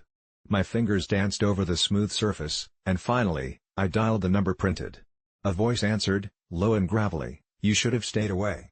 The hairs on the back of my neck stood on end, and I hung up immediately, dismissing it as nothing but a prank. Yet I kept going back to the hotel, guilt gnawing at my insides as I indulged in their lavish breakfast and racked up a growing sense of dread. Days turned into a week, and I kept my head down, avoiding the man. I didn't even remember his face anymore, just the haunting presence that lingered in my mind's eye. Until one morning, I walked into the dining area and froze. The hotel staff had changed. The once friendly faces were replaced with expressionless employees, all wearing the same steely gaze that made my stomach drop. I set my plate down, feeling the unwelcome awareness settle over me, a weight I could no longer ignore. Instead of food, I saw the looks, the suspicion, the judgment, sharp enough to etch the air with tension. I was out of options headed to the exit when the woman from the front desk blocked my path, her gaze unwavering as she leaned in a little too close. "You've made a mistake," she whispered, her voice smooth like silk but laden with malice. "You don't need to pretend anymore, you should know that we see you." Panic surged through my veins, the laughter and murmurs of the dining room faded into a sinister silence. I turned and bolted, my heart pounding like a wild drum in my chest, racing through the maze of the hotel's hallways where I felt pursued by shadows. I slipped outside, the cool air biting at my skin, the sunlight blinding as I struggled to breathe. I didn't stop running until my legs begged for mercy far from the deceptive comfort of the Hilton. I was a fraud, a ghost haunting a world that wasn't mine, and the worst part was that even though I left, I could feel them looking for me.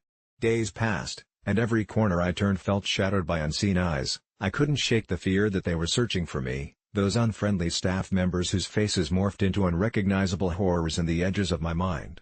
I fought to reclaim normalcy, fearful of the breakfast I had once craved, but with every morning, I was paralyzed by the memory of their stares.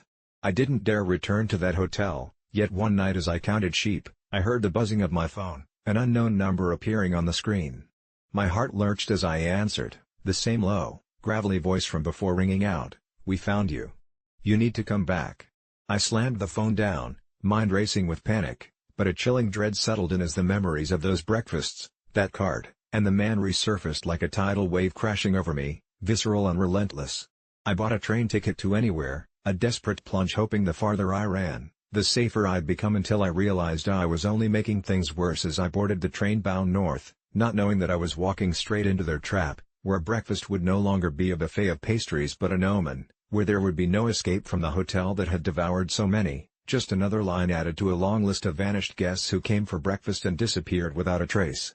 So if you're ever in town and see the Hilton, take care not to join the throngs of well-dressed guests, because beneath the surface of indulgence lies a darkness that could swallow you whole, and there's a chance you'll never leave that breakfast bar after all. And if you hear my voice whispering through the air or catch a glimpse of me watching from the corner of the room, it's too late, you've been served. It was a bleak Tuesday when I received the email that changed my life forever. The subject line read, "Notice of layoff," and as I skimmed through the corporate jargon, my heart sank. They weren't just cutting jobs, they were dismantling the entire team I had put my heart and soul into for nearly a decade, leaving me reeling with a mix of disbelief and fury. In my haze of rejection, I found myself wandering through the empty hallways of our once bustling office, the fluorescent lights flickering like the last breaths of a dying entity. That's when I stumbled into the conference room, the long table bearing the scars of countless meetings, and I felt a rage boiling within me. We had built this company, nurtured it like a child, and now it was crumbling before my eyes. Then an absurd thought crept into my mind, what if I could take it all back? What if I could extract something valuable from this tainted experience? I glanced around, half convinced I was the only one left, but the urge to fight back began to overshadow any sense of morality. I thought about how much the building was worth. I thought about all the nights I had poured myself into my work, the unseen hours of my life spent crafting it into a success. Could I really do this? The inner debate clawed at my conscience as I slipped out into the parking lot, a new plan forming amidst the shadows of the setting sun. I reached out to a shady acquaintance I had met at a party years ago. He was entangled in the world of real estate, and let's be real, the type of guy who took risks most people wouldn't dream of. He was my ticket to selling the office space, a playground for my ill intentions. It felt wrong, yet exhilarating, like a game I was making up as I went along. Over the next few weeks, I orchestrated a covert operation, announcing my resignation through an email that dripped with professionalism while I plotted behind the scenes. I arranged for a meeting with the supposed buyer, a nameless individual who didn't ask too many questions. The deal was rapid. It was as if he could smell the desperation writhing beneath my carefully composed exterior and was too eager to take advantage. A few signatures and a hefty cash sum later, I stood before a stack of bills that I couldn't quite comprehend, my pulse racing with unfamiliar adrenaline. At first, I felt on top of the world, the money sitting pretty in my bank account like a trophy for the greatest heist in my fictionalized life. But as the days turned into weeks, the weight of my decision began to crush down on me. I didn't anticipate the rumors that would swell like a tsunami, former coworkers reaching out, stunned at the sudden closure of their beloved workplace, confusion turning to outrage as whispers of betrayal filtered back to me. I was forced to keep my phone on silent and delete my social media, hoping to weather the storm of judgment that felt inescapable. One night, when the guilt became unbearable, I drove back to the office, a shell of its former self, quiet and still, as if mourning the loss of what it had once been. I thought, maybe I could reverse it all, perhaps I could offer to buy it back, somehow rearrange the pieces into something that resembled morality. But as I stood outside, clutching my phone and grappling with the ethical implications of my choices, I felt the temperature drop, an icy chill that crept into my bones.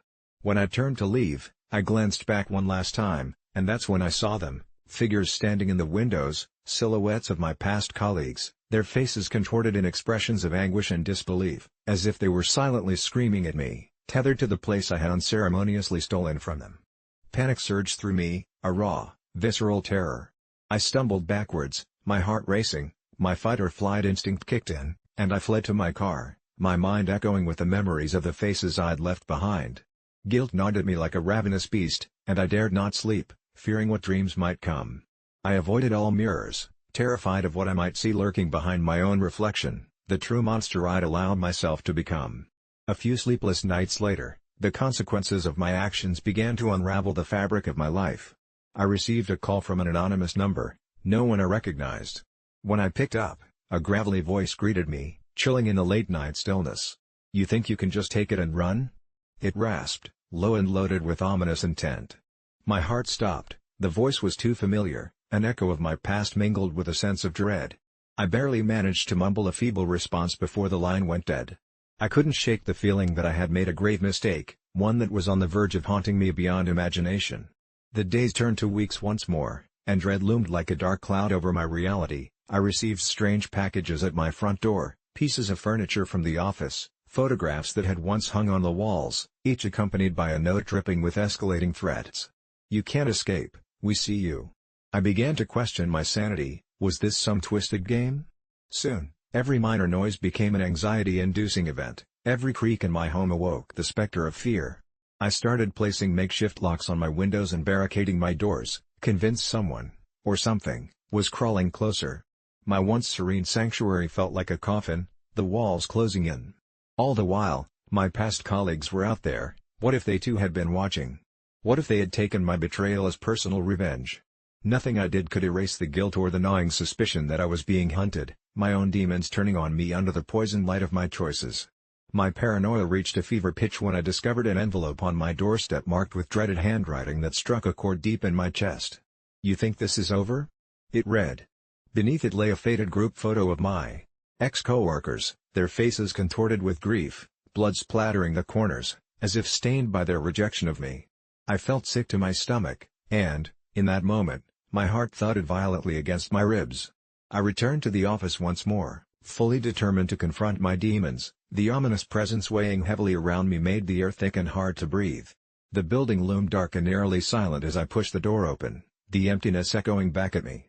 I stepped inside, hoping to find a remnant of familiarity, a shred of comfort from a time filled with shared laughter and dreams, but every echo around me felt like a specter rising from the past. That's when I saw it, a flicker of movement in my peripheral vision. I turned quickly, adrenaline pumping, my rationality slipping further and further away. Shadows danced just at the edge of my sight, darting around, orchestrated by a puppeteer unseen. My pulse quickened as I wrestled with the reality that maybe they were waiting for me, maybe the tales whispered about corporate betrayal had somehow morphed into nightmares that did not die, but lived forever through vengeance. I felt the claws of remorse sinking deeper, tangible in the air, heavy with loss and regret, a suffocating blanket that made it impossible to breathe. And just as I came to an agonizing realization that I could no longer hide from my sins, the shadows encroached, forming into figures once too familiar yet now twisted by betrayal, their eyes glinting with betrayal, hurt, and a hunger for justice that demanded a blood price. I had entered a darkened scene that would never forgive my transgression, silence shattered by their collective mumblings, rising into painful wails that echoed through the empty halls of that once vibrant space. I found myself unable to turn away or escape their grasp, the horror dawning upon me that my crime wasn't just about the building, it was the lives I had disrupted, the dreams I had crushed as I exchanged their legacy for a few moments of power and greed. As everything around me faded into shadow, I understood that there are debts to be paid, and sometimes, what you try to take from others might just take you back in a way you could never foresee. In that merciless silence, all I could hear were the echoes of what I had thrown away, and what was now coming back to claim my soul. I'm not proud of it, but I suppose that I can blame the vodka for what happened that night, though part of me wonders if I was just asking for trouble, inviting chaos into my life the way so many of us do when intimacy blurs into drunken revelry. It was supposed to be a fun night at Barry's, one of those parties designed for just enough alcohol, one more shot to let loose, maybe find a partner who was equally as lost in the haze of easy laughter and wild desires. I got chatting with Lisa, who I always thought was jaw-droppingly beautiful, her long dark hair cascading down her shoulders like an endless waterfall, and when she smiled, it lit something inside me ablaze. We ended up in his cramped little bedroom, fumbling with each other's clothes and kissing passionately, me feeling a rush of adrenaline as her nails grazed my back. It all seemed like the perfect chemistry, warm bodies in the dark, generating heat with every breath. But then, just as we were making our way under the sheets, the mood shifted, the atmosphere flooded with an electrifying, unnerving energy. I couldn't quite place it at first. It felt like an intense, suffocating weight that made my skin go cold despite the stifling warmth surrounding us. I felt dizzy, the vodka hitting me harder, and I needed to focus. I leaned back, about to whisper something sweet to Lisa when I noticed a shadow in the corner of the room, moving unnaturally against the wall. My heart raced. I told myself it was just the flickering light from the old ceiling lamp, but as I squinted, the shadow didn't budge, didn't flicker. My breath quickened when I recognized that it wasn't just a trick of the light. A figure was sitting in the corner, obscured, watching us. I could barely make out a silhouette, long and spindly, too long to be human, and my stomach churned, a rational side of my mind screaming for me to ignore it, to come back to the warmth of Lisa's touch. I tried to pull her closer, to shrug off the fear, but every ounce of strength to ignore the dark presence evaporated when the figure leaned forward, a sound like cracking bones slicing through the thick air, and in a swift, inhuman movement, it lunged towards my side of the bed. Lisa screamed so loudly, it felt like glass shattering around us, and I felt paralyzed, unable to process anything beyond the intense dread that swept over me. The figure stopped inches from my face, grotesquely inhuman, a hollow eye socket scanning the room like it wanted to devour the shadows. That was when I knew this was not a feeling of drunken paranoia, it was something real, and in my gut, the unmistakable sensation of danger screamed at me to run. I turned to grab Lisa's hand, to pull her away, but she was frozen, staring into the figure's emptiness, and I screamed, "We have to go. Now." It took a few brutal seconds to drag her from the bed, and when we stumbled towards the door, the dark presence melted into the light, blocking our escape. In that moment, the alcohol and ecstasy of the night evaporated, replaced with sheer terror. I was scared stiff, every hair on my body standing on end as the figure opened its mouth wide, revealing jagged, chipped teeth that looked like they could tear flesh with a single bite.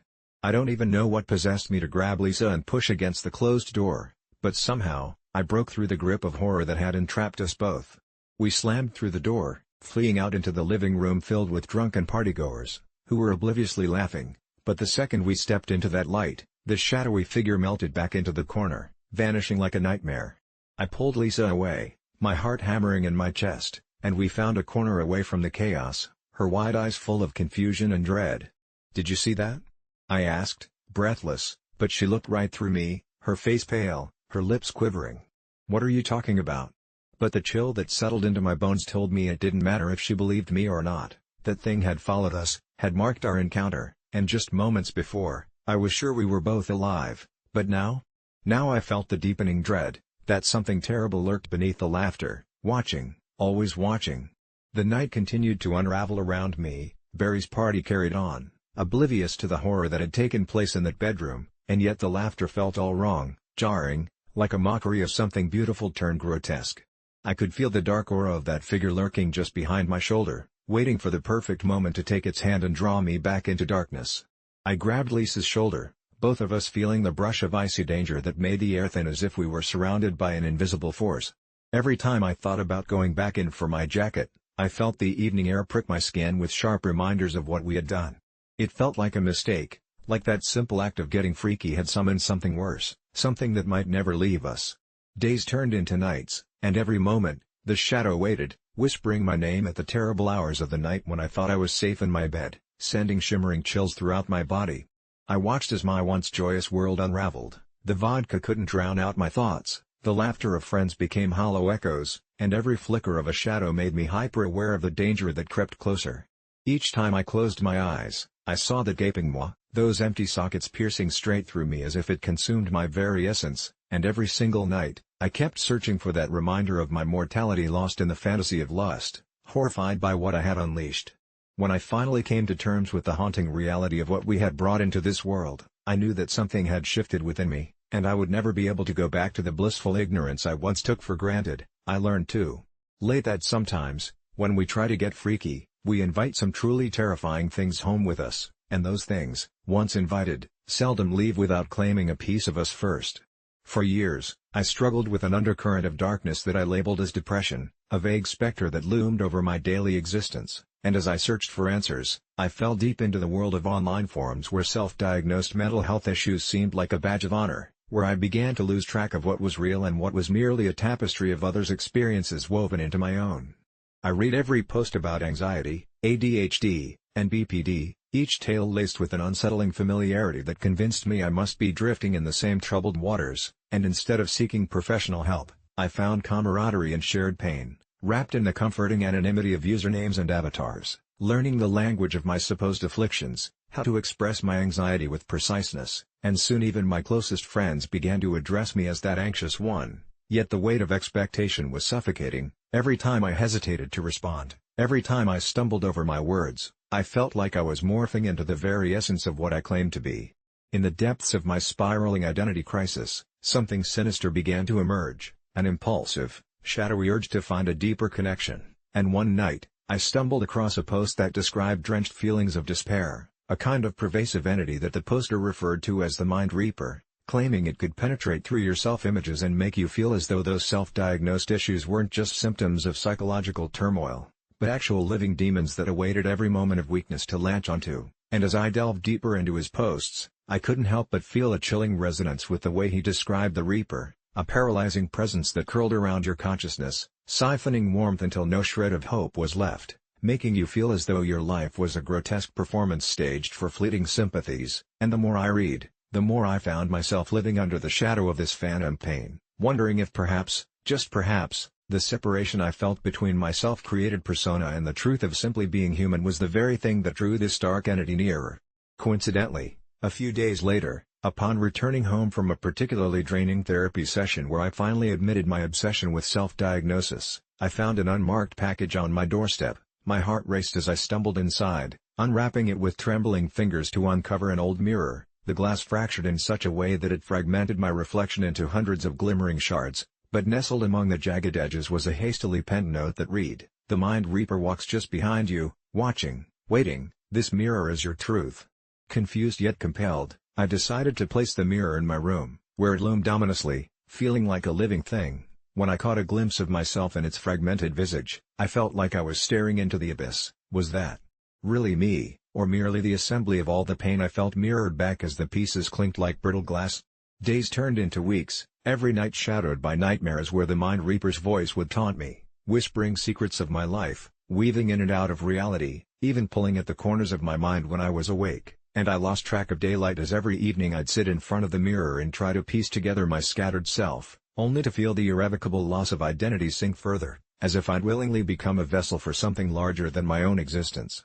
On a particularly chilling night, when rain pelted against my window with a violent insistence, I couldn't shake the feeling that something sinister was finally taking hold post-colliding revelations, and as I stared into the dark reflections of my own fractured psyche, my breaths caught in my throat when a formless shadow slinked behind me in the mirror, darkening the light until all I could see was the shimmering facsimile of my own terror etched back at me, and in that moment, I realized how truly fragmented I had become. All the pain, all the self-diagnosis boiled down to a single thread, and on the other side, the Mind Reaper stood relentless, a twisted specter hungry for my existence. But the irony hit me hard. I was no longer sure if I was the one afraid of this dark being or if I had become a mere puppet in its hands, lost in the chaos of my pursuits to sew together my true self from scraps of borrowed experiences. As months rolled forward, and the ties of reality unraveled into an elastic tether, I began seeing ripples of my anguish manifest around me. Friends distanced themselves, conversations fell flat, and my world turned grayscale, drowning in a sea of detachment. Yet still, I scoured the forums, feverishly seeking snippets of camaraderie with other self-diagnosed souls, hoping for guidance on how to defeat my unimaginable dark twin, all while my reality morphed into an insidious feedback loop, feeding off the wounds I was working so hard to ignore until finally, during a night of debilitating insomnia, I ventured online, my fingers a whirl of despair as I wrote one final post, a desperate plea for someone to understand, to tell me that I wasn't alone, that my mental health wasn't just a mockery spun from the threads of pain I absorbed like a sponge. When the screen flickered, capturing my attention, it was a reply from the original poster, the one who first introduced me to the Mind Reaper, and my heart sank as I read his words that sent a cold shiver down my spine. The more you feed your fears, the stronger the Mind Reaper becomes. It knows every secret, and it's hungry for more. I mulled over those words, feeling a sense of inevitability wash over me until I finally took the leap to confront my reflection once more, only to see him there, looming larger than life. He smiled, a twisted, insidious grin that stretched farther than I thought feasible, and in one last act of desperation, I shattered the mirror, each fragment a cry of recognition for the darkness I had allowed to tether my existence. But the moment the glass fell to the ground, an anguished wail erupted from the very heart of my torment, swirling up and consuming me, and as I succumbed to the darkness, I realized there was no escape. The Mind Reaper hadn't just become a part of me, It had devoured who I once was, leaving a hollow shell in its place. So, if you read this and find yourself caught in a similar web of fabricated identities, know this: once you unravel that truth within, the Mind Reaper is a harbinger that grows stronger with every self-diagnosis. Be wary, for it waits to claim another victim, lured by the whispers of your tortured soul, until you're left with nothing but a mirror reflecting what you fear the most, the manifestation of every inadequacy wrapped in shadows, forever trapped within the confines of its malevolent gaze. It was supposed to be a carefree day hiking with friends, just a way to escape the mundane routine of life, but as I stumbled over an ancient route, I felt a jolt of pain shoot through my ankle that made me gasp, and although I sensed a deep twinge signaling something probably twisted or sprained, I didn't want to ruin the day for everyone, so I bit my lip and grinned, shrugging it off as just that, a harmless trip. I told my friends that I was fine, masking the agony roiling inside with a facade of bravery, and as the sun dipped lower, casting long shadows across the forest floor, I focused on ignoring the discomfort while we continued our hike along the winding trails. Laughter echoed around me as we shared stories beneath the tall pines, the canopy shielding us from the impending dusk, but beneath my laughter was a growing anxiety, the nagging sensation that ignoring the injury might lead to something worse. When the day turned to twilight and we decided to turn back, I felt a wave of relief wash over me. Soon, I'd be at home, ice on my ankle, wrapped in blankets and binge-watching my favorite series. The laughter quieted and I could see the path back winding in the dim light, so I took a deep breath and pushed through the fiery pain with every step, the adrenaline almost blinding me to the realization that my foot was slowly failing me, the ache buzzed like an electric current, pulsing through my limbs. Suddenly, the forest was alive with sounds, rustling in the bushes, something heavy moving just out of sight, and my heartbeat quickened, the thrill of the unknown mixing with my anxiety. I stumbled again and, in that moment of vulnerability, I heard something, a low growl resonating from the foliage, deep and guttural, a sound that sent prickles tingling at the back of my neck. My heart raced, blending panic with the thrill of adventure, but a sickening twist hit my gut. I wasn't alone. Crouching now and trying to peer through the leaves, I bit my lip hard enough to taste iron, suddenly understanding that the forest, once a sanctuary, had turned terrifying. The growl came again, closer, and as I pushed myself back up, the pain in my ankle intensified sharply, shooting through me like a lightning bolt. Panic flooded my system, and I rushed down the path, adrenaline and dread fueling my every move. My friends were ahead, their figures gleaming in the last light, but each step was sheer agony. My foot felt like it was shattering beneath me. I wanted to scream for them to wait, to help me, but I couldn't. The growl behind me urged me on, the fear dissipating rational thought, and instinct took over as I stumbled, falling to my knees, a searing pain coursing through my ankle. Just then, as my palms met the dirt, I heard a rustling that made my blood run cold. Whatever it was now almost upon me. Suddenly, I felt an urge to take one final look, to confront the terror that was lurking, so I twisted my body around, breath shallow and panicked, and there it was, a wolf, its eyes glimmering in the dark, inches away, muscles tensed, poised for whatever it was about to do. My heart hammered in my chest, and just as I thought the end was near, I realized, in its eyes flickered a glimmer of something else, something familiar. It was a tinge of fear, perhaps generated from my own panic.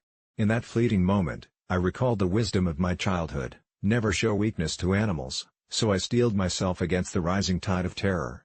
Perhaps due to my injured state or some primal instinct, I whispered, not words, but a low, calming sound, a lull of sorts, and astonishingly, the wolf buzzed.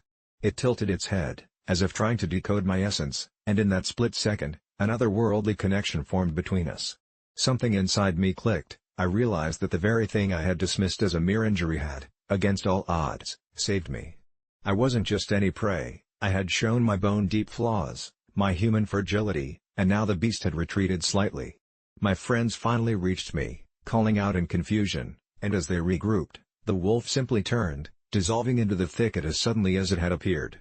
The moment hung like an unshakable fog, wrapping around us as I sat there, trembling but unharmed, the pain in my ankle becoming a distant echo now that the threat had passed. Later, as we hobbled back to the car, I felt the weight of that encounter grafting itself onto my soul. I had faced primal fear and, somehow, I'd come through. My ankle did swell, and I ended up needing a brace for weeks to come, but I realized that the true injury had never been physical. It was the lie I spun to myself about being invincible and the desperate act of burying pain, an act that, in a twist of cruel irony, forced me to confront not just my limits, but the raw, Visceral truth of vulnerability, the belief that embracing fear sometimes brings with it strange allies and reveals a fierce resilience I never knew I had. I'm a dirty person and forget it's not normal, and it wasn't until last week that I realized how far I had strayed from what anyone would consider acceptable. It all started when my parents divorced, and my mom moved us into a cramped apartment in a rundown part of town. Everything felt dark and heavy, and the clutter became my refuge. I learned to bury my sadness beneath stacks of old newspapers and half-empty takeout containers like they were protective layers of a fortress. I was only 12 when I started to believe that the dirtier my room became, the safer I was from whatever bad juju had torn my family apart. Teenagers are fickle creatures, molded by peers and pockmarked with insecurity, and I decided I was better off alone, huddled with my filth instead of venturing into a world that critiqued everything I did. I convinced myself that it was just a phase, a quirky habit. But even into my 20s, my apartment became a grotesque caricature of a home, the remnants of weeks-old pizza boxes peeking out from beneath clothes I could never find the energy to wash.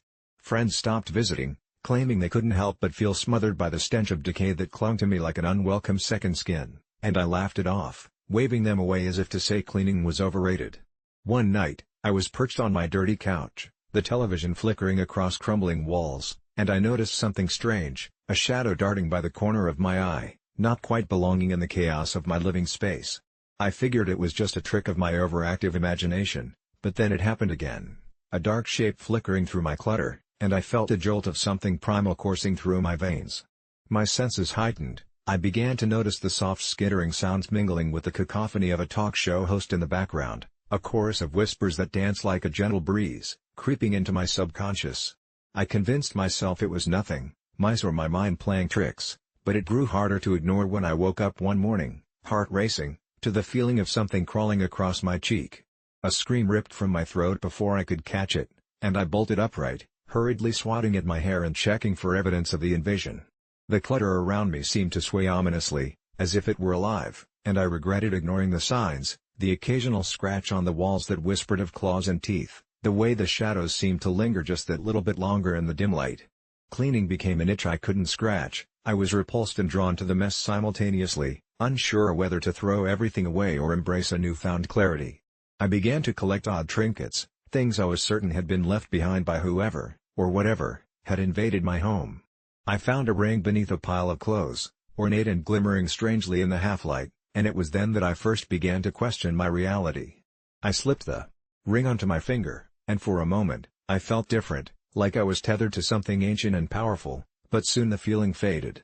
Desperation clawed at me, and still, I couldn't bring myself to clean. Days turned into nights with remarkable ease, and I found solace in the peculiar shadows that danced around me, each new item fueling my obsession, a tattered teddy bear, the glassy eyes of a plastic figurine that seemed to watch me with both pity and disdain. I didn't care how dirty I was or how unkempt I had become, and the line between reality and imagination began to fray. I started talking to my collection, breathing life into the broken shards of my past, confiding my fears to them like they were dear friends, and I could almost feel them listen. Then came the night that changed everything. I was knee-deep in despair, oscillating between frantic cleaning fits and bouts of regret, when the shadows swelled around me, thick as fog and pulsating with an energy I could feel crackling in the air. I sat there, frozen, waiting for something to happen, a part of me wrestling with my deep-seated need to escape the filth while another part reveled in it, feeling powerful in my squalor. Then, from the stifling dark, voices began to emerge, low and menacing, entreating me to join their ranks, to step beyond the veil of cleanliness and into the bowels of something otherworldly. Fear gripped me as a shadow slid closer, whispering secrets of untold glory and untamed freedom, but it came at a price, my acceptance of all I had tried to suppress. It was intoxicating, and just like that, the thin veil of sanity I had clung to began to tear. I spoke to them, addressing the shapes that flitted just out of my line of sight, and beneath their whispers, something deep in my gut told me I had already paid in ways I didn't fully understand. Each time I tried to clean, the shadows screamed louder, insisting that the dirty choices I made were normal, even freeing. Moments later, I found myself sprawled across the floor, hopelessly entangled in my own mess, and when I closed my eyes, I felt them creeping closer, brushing against my skin, inviting me into their cold embrace. I should have fought back, but a sick gladness swelled within me, reveling as I surrendered to them, a realization washing over me that I was never truly alone in my filth. The boundaries of my warped reality dissolved completely, And I gave myself over, believing that in this decay, I had finally become something greater. Now, as I stand here writing this, I can hardly remember the girl who tried to claw her way out of the darkness. It feels light years away. I have become entwined with the mess, a resident of my own haunted tableau, buried beneath things forgotten but alive. And now, I guess I'm writing to you, hoping someone out there can still hear me beneath the grime and the shadows, wishing I could tell you it's not normal. But knowing full well that for me, it's more than fine. It's home. Ever since I got this job 3 months ago, my life has been a series of peculiar events culminating in a deep, gnawing dread that follows me everywhere, lurking like a shadow. It all started innocently enough. I was fresh out of college, desperate for stability, when I landed a position at a nondescript firm that promised the world but delivered little more than an endless cycle of monotony.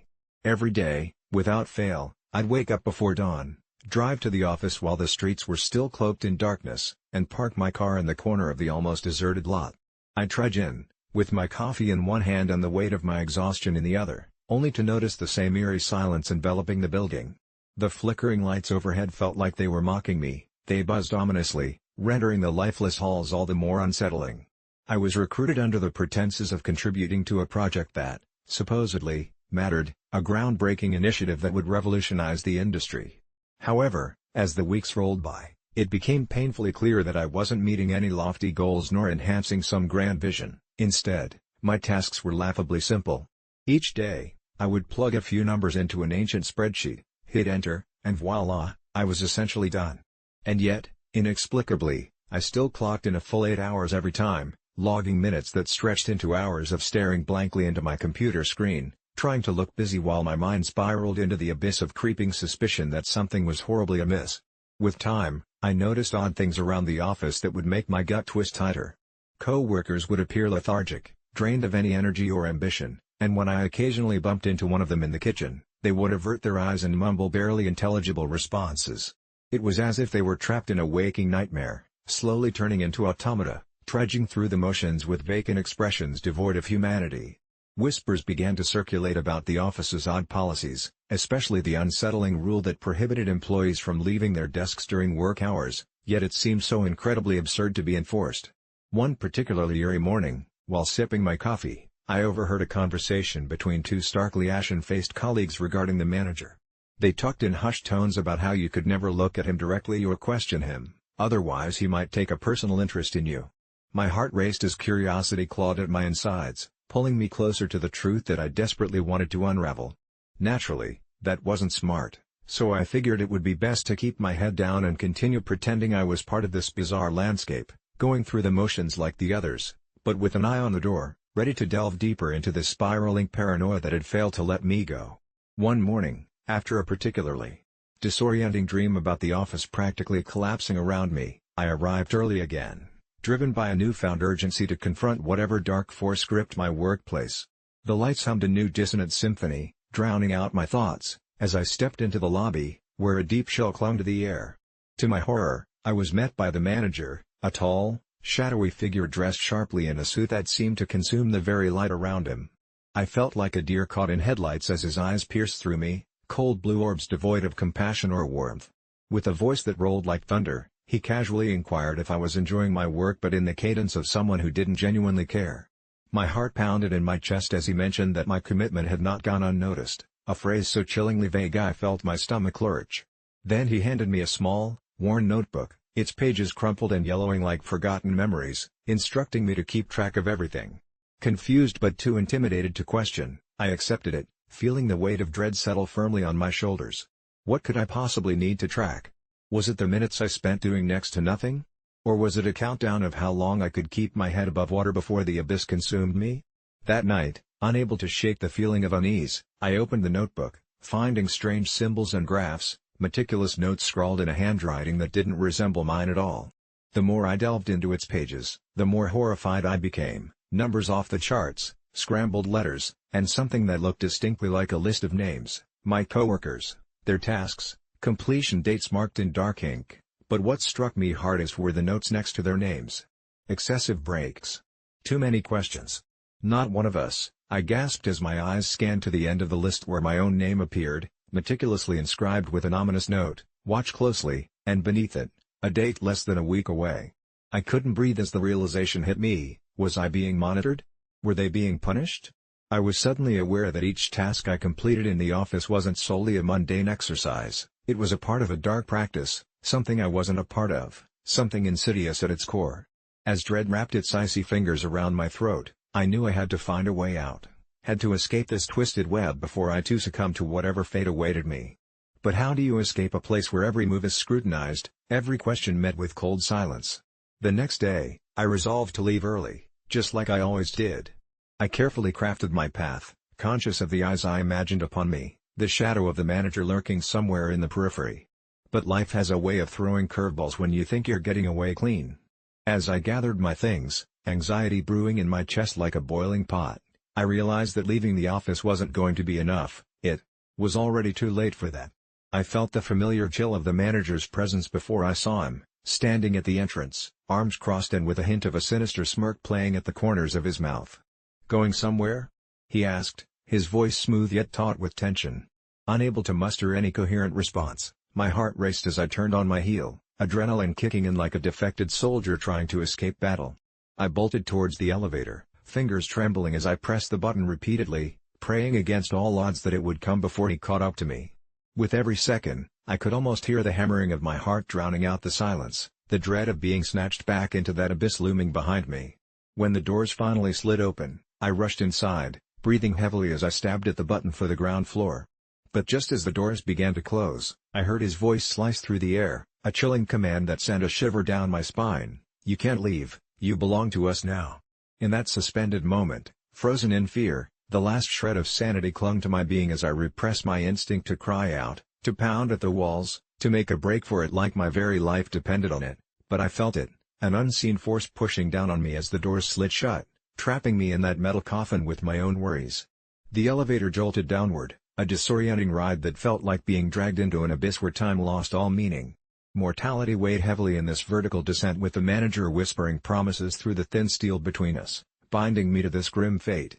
But even as the lights flickered ominously above me and fear threatened to coalesce into despair, I knew I couldn't let it win. I'd find a way to survive, light a spark even in the darkest of corners. It became clear that I had a choice to make: either I could succumb and let the cycle continue, or I could ignite the flame of rebellion, disregard the rules, those suffocating constraints that leashed my spirit, and break free from whatever grasp held me captive. I braced myself, heart hammering, ready to confront whatever lay beyond the elevator doors when they finally opened, knowing that I might either emerge victorious or fall victim to the shadows that awaited me. And in that moment, with determination surging through my veins, I vowed to fight against the darkness, surrendering to terror no longer. I once mixed Xanax and alcohol and woke up 3 days later, but what I experienced in that time still haunts me when I close my eyes, and I hope you choose to listen rather than judge. It all started as a typical Friday night. My friends were gathered in my cramped apartment, blasting music loud enough to rattle the pipes, and, as my anxiety crested like a wave, I felt the familiar urge to take the edge off, so I slid into the living room, a bottle of cheap vodka in one hand and a prescription bottle of Xanax in the other. I should have known better than to mix the two, but the siren call of tranquility was too strong. I washed down 2 Xanax with a few swigs from the vodka, and as the world around me began to blur, I felt an almost euphoric wave wash over me, muting the incessant buzz of my worries, and soon enough, the apartment faded away until I found myself enveloped in darkness. The next thing I remember is waking up, but not in the way you might expect. My body felt like it was encased in lead, and as I forced my eyes open, I blinked against the harsh overhead light of what appeared to be a hospital room. Panic surged through me. My mouth was dry, and my heart raced like a drum echoing through a canyon, but there was no one around, just the steady beep of a machine that might as well have been my heart, marking time with a cruel metronome. I sat up abruptly, and that's when I noticed the nurse's station outside my room was deserted, the fluorescent lights flickering like the last warnings of a dying star. My mind was a foggy blur, I couldn't remember how long I had been passed out or why I was here. Thinking back, I realized I didn't even know the date, so I stumbled out of the bed, my legs shaky as if I'd just learned to walk. Stepping out into the hallway, my heart sank as I looked down the sterile corridor that seemed to stretch infinitely. There were no other patients, no staff. A chill skittered down my spine, and I turned to go back into my room, but the door slammed shut behind me, sealed like a vault. The light flickered again, and the hum of fluorescent bulbs seemed to warp and distort, reminding me of a bad trip or a scene from a nightmare I couldn't wake from. I pressed against the door, panic clawed at my throat, and I demanded to know who was there, but my voice echoed emptily, swallowed by the oppressive silence. I started to walk down the hall, gaining ground on the nearest exit signs that hung like beckoning stars over the oppressive ennui of the clinical walls, but the more I explored, the more I felt this oppressive weight on my chest, as if shadows were draping themselves over me. I saw doors lining the corridor, and one caught my eye. It was slightly ajar, inviting me like a furtive whisper, luring me closer. With a deep breath, I nudged it open and stepped inside, and what I found made my blood run cold. The room was dark, save for a lone flickering light bulb that swayed above an ancient-looking gurney draped in tattered cloth. I could barely process the dexterity of my own breathing, drawing me closer to the gurney, and that's when I noticed it. The walls crowded with faded photographs of patients, their eyes wide open in terror, some even crying, holding desperately onto the hope of being released from this place, and yet others wore smiles as if they were prisoners play-acting a life they had long forgotten. I stumbled back, disease spreading over me as I realized these were no ordinary photos. It felt like the deep-rooted stench of despair was clinging to the air, saturating every sharp breath I took. Suddenly, I heard a noise, a soft shuffle behind me, and I turned, but there was nothing. Just more darkness. I was losing it, but before I could process that thought, the light above flickered violently, casting ominous shadows against the walls, and through the flashes, I swear I saw fleeting faces, ghostly apparitions that twisted with indescribable agony. My gut churned, I ran, diving back into the hallway, racing for the exit that felt impossibly far away. I could feel something behind me, a cold that seemed to chase me, weaving through the darkness like an eel. As I stumbled, my heart pounded against my ribcage like a prisoner trying to escape its confines. "Help!" I screamed, my voice a desperate plea lost in the void, and that was when the air shifted, growing colder, thick with something unholy. Suddenly, I felt a gust of wind, that chilling sensation of something darting past me, and I turned just in time to see a figure at the end of the hall, cloaked in black shadows with hollow eyes that swallowed the light. I froze, the fear winding around me like barbed wire. I couldn't move, I couldn't scream. Our eyes locked, and a wave of darkness enveloped me, drowning out the luminescence that flickered above. Then, without warning, it spoke, its voice a whisper that slithered into my mind like a serpent, "You're not ready to leave yet." I felt my mind unravel, reality collapsing in on itself, and the next thing I knew, I was back in my hospital bed. The sunlight poured through the window, illuminating the room in an unearthly glow, and I felt a soft touch on my arm. I jerked awake in terror, but then I saw her, a nurse with a kind smile, but her eyes held an unfathomable depth. "You've been through a lot," she said gently, but when she turned, I noticed the wall behind her was plastered with those god-awful photographs, and that shadow at the end of the hall twisted into a smirk, revealing elongated teeth. I blinked away the morning fog, and in that moment, I understood. None of it had been a dream. I was still trapped, a prisoner of my own making, only now the shadows inside me were clawing to get out, whispering promises of escape that would never come. From that day on, every time I closed my eyes, I was back in that haunted hospital, chased by darkness, and I realized mixing Xanax and alcohol wasn't just a mistake, it invited a horror that would never truly let me go, a silent companion that lurked patiently in the shadows, drawing me deeper into its embrace with every sleepless night that followed. So if you're tempted to ease your pain like I was, know this: sometimes, the shadows we mix with our demons become friends, and once they've tasted our fear, there's no waking up from a nightmare that was never meant to end. I only hire cute girls or ugly guys at the college job I work, which might sound shallow, but I promise there's a reason for it. The campus coffee shop where I manage after classes isn't just a pit stop for caffeine, it's a breeding ground for something much darker, a place where beauty and awkwardness clash in ways that can only be explained through the bizarre experiences of the last 2 years. At first, it was innocent enough. I'd bring in a rotation of pretty girls hoping to catch the eye of someone or the awkward boys struggling to find their place in the social hierarchy. But then strange things began to happen. Certain regulars started to vanish, seemingly swallowed by the very air that filled the coffee shop, and the ones who remained developed eerie obsessions with our staff. The turning point was when Mia, a bubbly freshman with a smile that could light up a room, began to work shifts alongside Simon, a gangly guy with braces and a penchant for a cappella singing. The chemistry between them was palpable, but as their odd friendship blossomed, things began to unravel. Late at night, while cleaning up after closing, I'd hear whispers almost as if the shadows wanted to spill their secrets, but when I turned around, there was nothing, only the walls soaked in the sweat and laughter of stressed students and late-night study sessions. I shrugged it off until Mia didn't show up for her shift one rainy Thursday, a day when the storm was just loud enough to drown out my growing anxiety. I closed up early, thinking she might be sick or just trying to avoid the unpredictable weather. The next evening proved worse. Simon, anxious and jittery, was the only one manning the counter. He told me he hadn't seen Mia in 2 days, and the sinking feeling in my gut twisted tighter.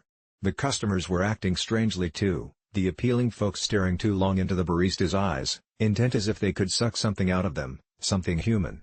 I tried to dismiss it as paranoia, but I couldn't shake the feeling that with every new worker, a cute girl or an ugly guy, the shop blurred the lines of something sinister.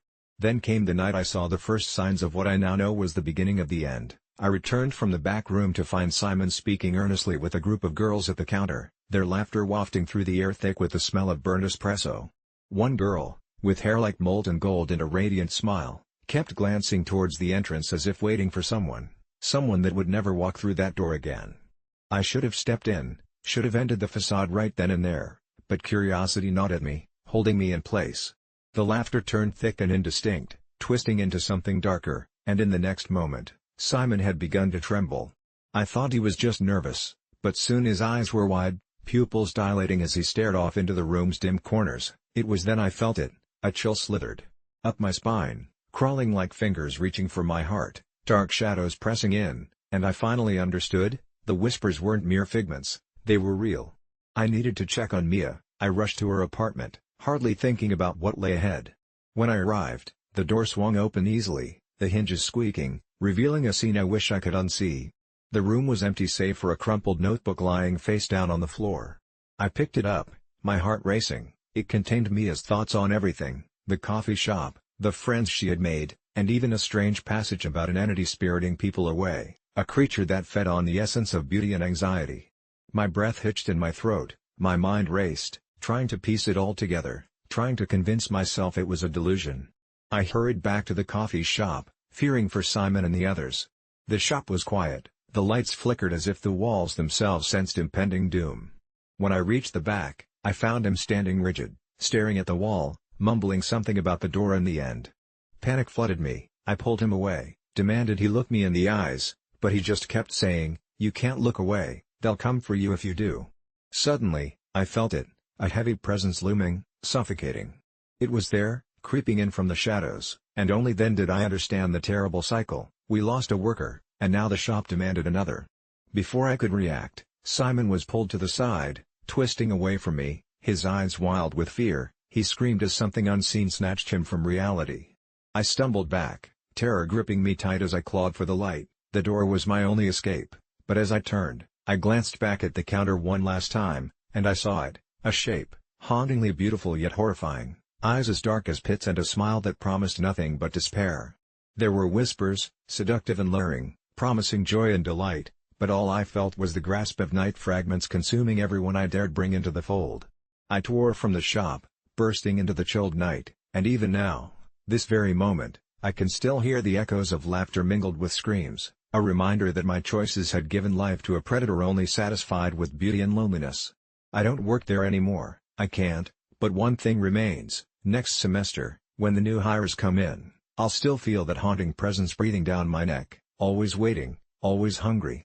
For over 5 years, I meticulously crafted the perfect lie, woven so tightly into the fabric of my daily life that I almost believed it myself, a lie that kept me out of the clutches of shame and the mirror's cold reflection, lying to Ben, the kind old baker down the street, about my eating habits because I feared his judgment. It started innocently when I asked him to cut my favorite pastry into smaller, less guilty slices, claiming I was trying to cut back for health reasons, and to my surprise, he laughed and called me disciplined, encouraging me to treat myself occasionally. Our exchanges became a ritual. I would stroll into his shop every Saturday morning, feigning enthusiasm about my so-called new lifestyle, giving him endless stories of gym sessions and meal preps, each a thread in the fabric of the elaborate facade I had built. The baker would nod, his flour-dusted hands kneading dough as he listened to my tales, his face lined with years of warmth yet shadowed by the sorrow of losing his wife too soon, an author of pastries now living only through his creations and a burden on my conscience. As the years passed, I grew increasingly anxious about my body, terrified of how my size would change the way he treated me, convinced that if he ever discovered the truth, that I actually devoured cakes and cookies each night, hoarding them like contraband in the shadows of my kitchen, he would kick me out of his store, spitting my name like it was the sour taste of burnt dough. My lies spiraled into a twisted dependency. I claimed I was trying to be a role model for my sister, even as I made excuses not to join her for family dinners, all the while savoring sugary confections in private, the shame compounding like layers of fat in a pastry. I convinced myself that I was doing it for him, for our friendship. Ben had become my tether to a nicer version of myself, someone who was allowed to indulge sparingly instead of reveling in gluttony, yet every weekend I felt an icy grip of dread knowing I had to maintain the ruse. It wasn't long before I learned the depths of human ignorance. The day Ben offered me a job as a part-time assistant in his bakery felt like a dream, but it quickly twisted into my worst nightmare. I was terrified of the gauntlet of bakery life and the hot air mixed with sugar and French vanilla engulfing me. Before I knew it, I was knee-deep in flour, surrounded by fluffy pastries and dense cookies, the very sources of my shame and secret.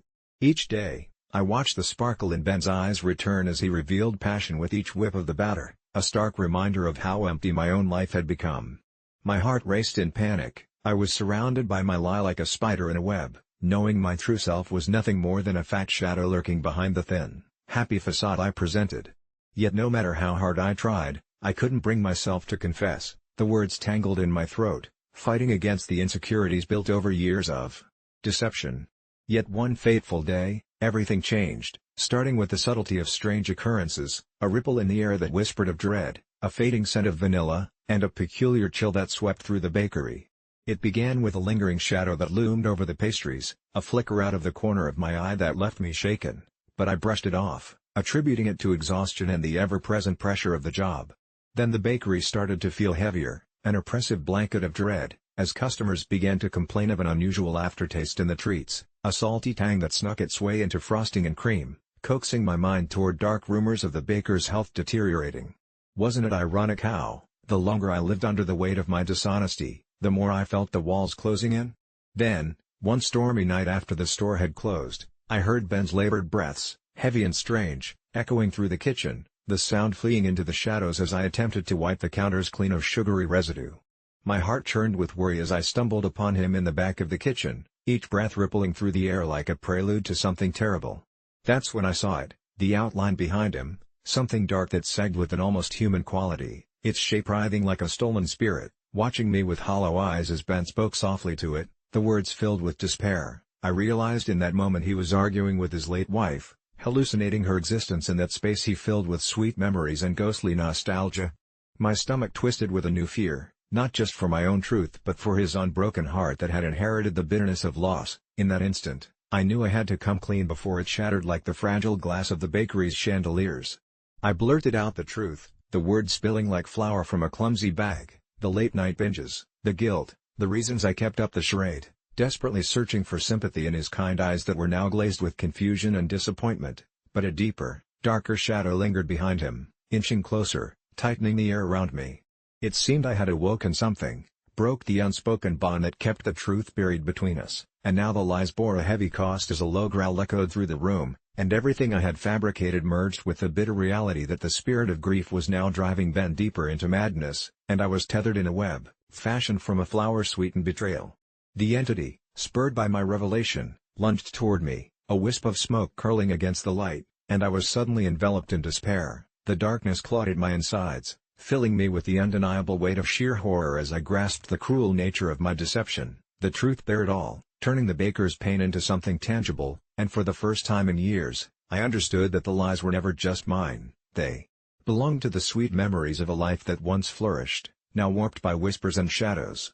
And then it all surged within me, a suffocating need for redemption, for connection shattered by my own selfishness. I could only hope that in breaking the cycle of deceit, I wasn't too late to save us both from the pastry-fueled nightmare that awaited as the darkness pressed in, tightening its grip like freshly kneaded dough, threatening to swallow not just our lives, but the very essence of the bakery itself.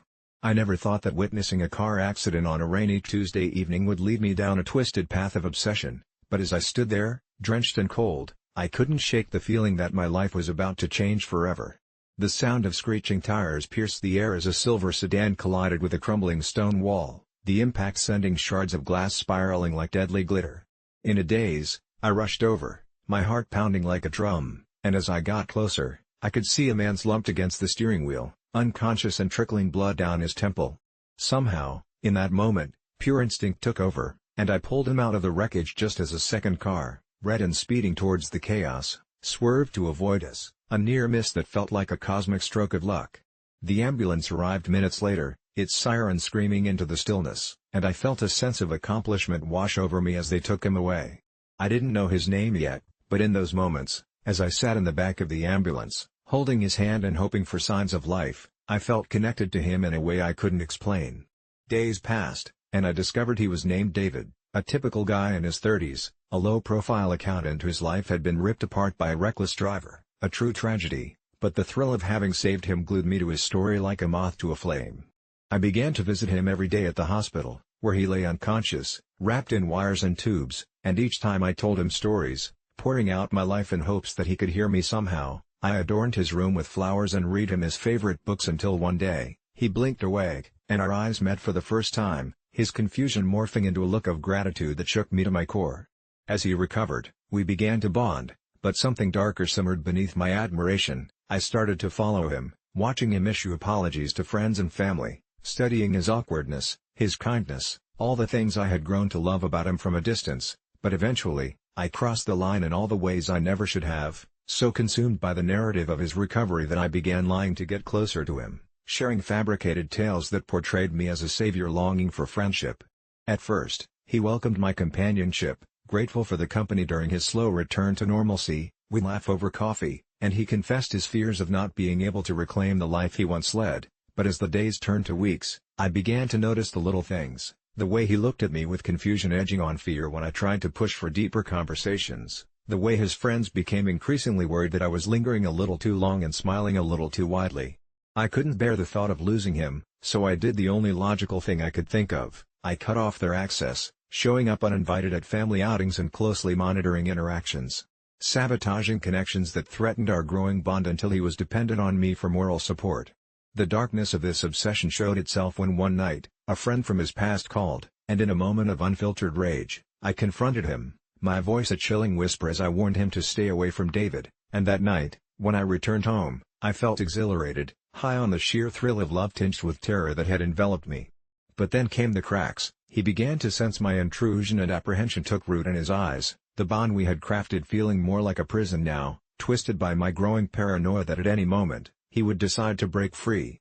I once saw the scared reflection of myself in his eyes, the realization hitting me that I'd created a monster out of devotion, chaining him to my will, and then came the evening I'd dread, an accidental run-in at the grocery store. My heart hammered as I watched him laugh with another woman, seeing my own likeness reflected in their warmth, a glimpse into the life I could never occupy, a reminder of everything I had taken from him.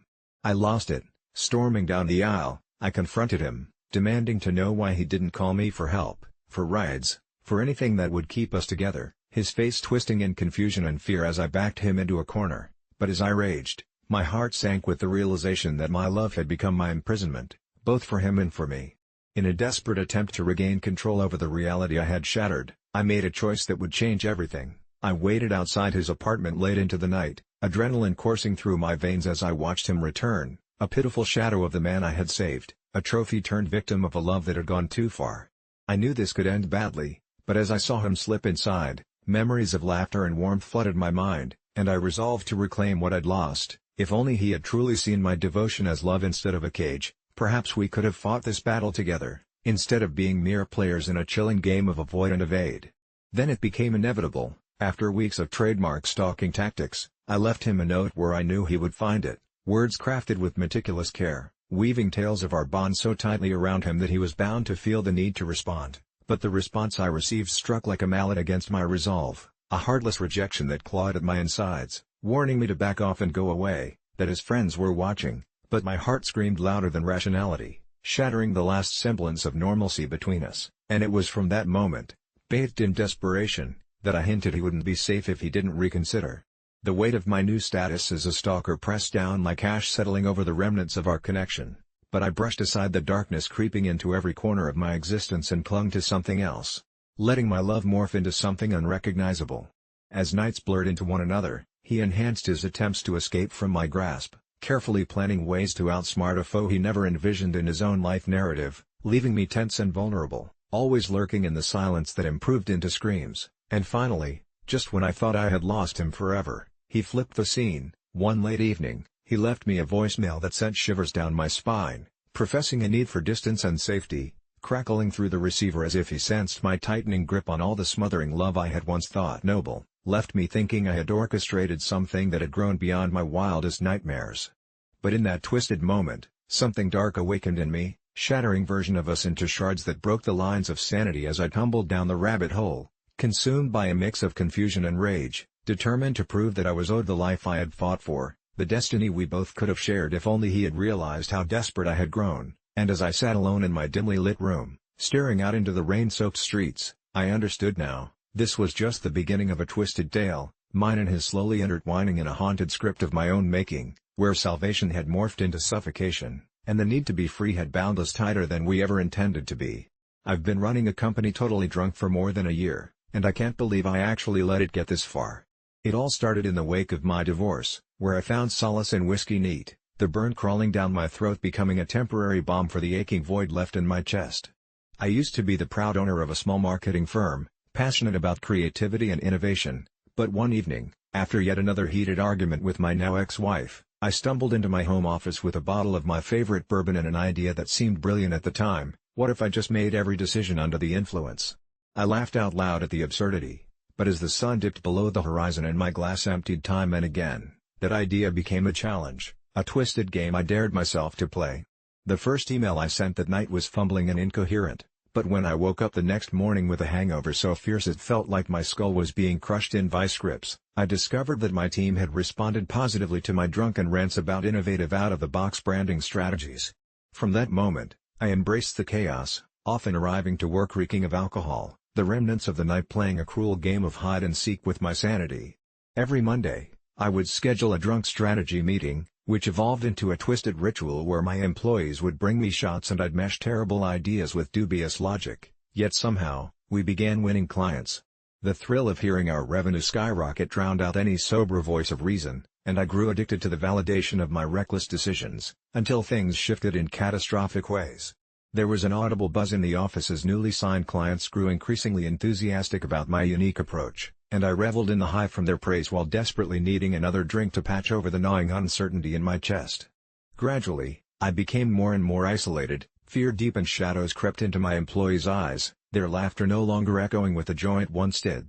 I started seeing them through a foggy haze, like apparitions that only existed to mask my decaying grip on reality. As I stumbled through my daily life, I started having unsettling visions. I saw my ex-wife walking through the office, her face twisted in disappointment, whispering fierce truths about my decline, truths I didn't want to confront. At nights, the walls would close in, pulsating with the rhythm of my heartbeat, as the whispers became screams, clawing at the edges of my sanity. Then one particular night, when I was most volatile, I decided to throw a birthday party for myself in the office, thinking it would be the peak of my grand circus act, inviting all of my friends and everyone who ever thought I could do no wrong. The party spiraled out of control as I drank until the bottles were empty, the room hazy from cigarette smoke and cheap cologne, but that wasn't my biggest mistake. The real blunder came when a client walked in, towering over the chaos, an important investor who'd sworn they'd back our next big project, and in my inebriated stupor, I slurred out some obscene, unfiltered truths, things about methods of collateral that had nothing to do with business strategies and everything to do with my own moral decay. Their face paled like the ghost of past decisions, and without another word, they left, their footsteps echoing like the funeral march for my carefully constructed walls. That was the night everything began to collapse. I barely made it through the rest of the party, retreating far too late into the bottom of a bottle, the look on my team's faces becoming a nightmare I couldn't shake as I drifted into unconsciousness. I awoke a week later in a hospital bed, my body trembling from withdrawal, detoxed and stripped of the liquid courage I once relied upon, the message on my phone illuminating messages from a dozen clients who had terminated our contracts, each word a dagger to my already shattered pride. I stumbled back to my office as though I were a ghost in my own life, walking through a mausoleum of bad decisions only to find it empty, crumbling around me like my self-worth. Chairs stood overturned, files scattered like fallen leaves, and there were no signs of life, no laughter ringing through the halls, just a chilling silence that crawled under my skin. My office door creaked open, revealing the window where skylight streaming in barely illuminated the room, and it occurred to me that the whispers of regret were more than just echoes of a drunken stupor, they had become living shadows haunting the remnants of my poisoned empire. And just as I realized the gravity of what I'd become, I saw my ex-wife once more, standing in the doorway with a look of sorrow mixed with disbelief, telling me I had a choice, either grab the pieces and stop running from the truth or let it consume me whole. I hesitated, grappling with the weight of her words as I stumbled toward the shattered remains of my laptop, flickering to life and begging for my attention, the screen displaying an unopened email from a nameless entity with a single line, "It's time to clear your head and face the darkness." That's when I understood that I had really been running my company while drunk on shame, intoxicated by mistakes, and immersed in a fantasy where recklessness was synonymous with creativity. The truth speared through my mind: I wasn't just drunk, I had been playing a game against myself, and the stakes were higher than I could ever imagine. So, as I faced my ex-wife, resentment took a backseat to something foreign. I began to shake, not from the alcohol, but from the painful recognition of my own failures. It started to sink in, those shadows lurking in every corner weren't just there to haunt me, they were reminders that I could either stand up and reclaim my life or fall deeper into a pit that I had cowardly dug for myself. The clock was still ticking, and as I took a deep breath, I knew it was time to face my demons, a time when feeling sober would be more than just a state of mind, it would be a path toward an uncertain redemption. Stepping forward, I forged the resolve to confront the mess I had made, not just of my company, but of my life, and in that moment of clarity, I pictured the alcohol as a distant specter, one that must be dimmed and banished if I was ever going to find peace. I was done running. I sat on the edge of the bed, my heart hammering in my chest like a war drum, as I replayed the night's events in my mind. It had started off like any other evening, with my wife, Jenny, asking me about my day over dinner, when I noticed a shadow flickering in the corner of my vision, like a dark reminder that something wasn't quite right, something I had kept bottled up deep inside for years, festering in the corners of my mind. And though I smiled and told her about the mundane troubles at work, my pulse quickened as I considered the secret I dared not share, about the bizarre encounters I had before we met, the strange noise in the old house I rented when I was still trying to piece my life together after the divorce, where I first heard it. In the twilight hours, I would hear whispered conversations that seemed to seep through the walls, troubling murmurs that danced on the edge of comprehension, and even when I knew that no one was there, my ears would strain, catching snatches of talk, unsettling snippets that left my skin crawling, words I later discovered belonged to the past tenants, men who were locked in their own tormented lives, committed to a darkness I was inexplicably drawn to, and now I feel that heavy pull lurking behind me. Did Jenny sense it, too? Did she see the way I'd flinch when an old photograph slipped my mind, or how my eyes glazed over whenever she spoke of the future we would build together, as the specters of my past grew restless in the gloss of my memory? As we settled into bed that night, she turned to me, her gaze unwavering, and I felt the weight of her question loom larger, almost suffocating, the simple inquiry of whether I had ever cheated emotionally, whether I had strange secrets that lurked in the fringes of our love. I hesitated, the words caught in my throat like a strangled scream, and before I could mend the frayed edges of honesty, another slipped out, the truth that had chased me through the dark hours and would slip into the space between us like lead. In that moment, I confessed about the encounters in that old house, about the men who seemed to drift through my dreams, how strange they felt and how they had left me with a lingering dread that even the warm presence of Jenny couldn't fully extinguish.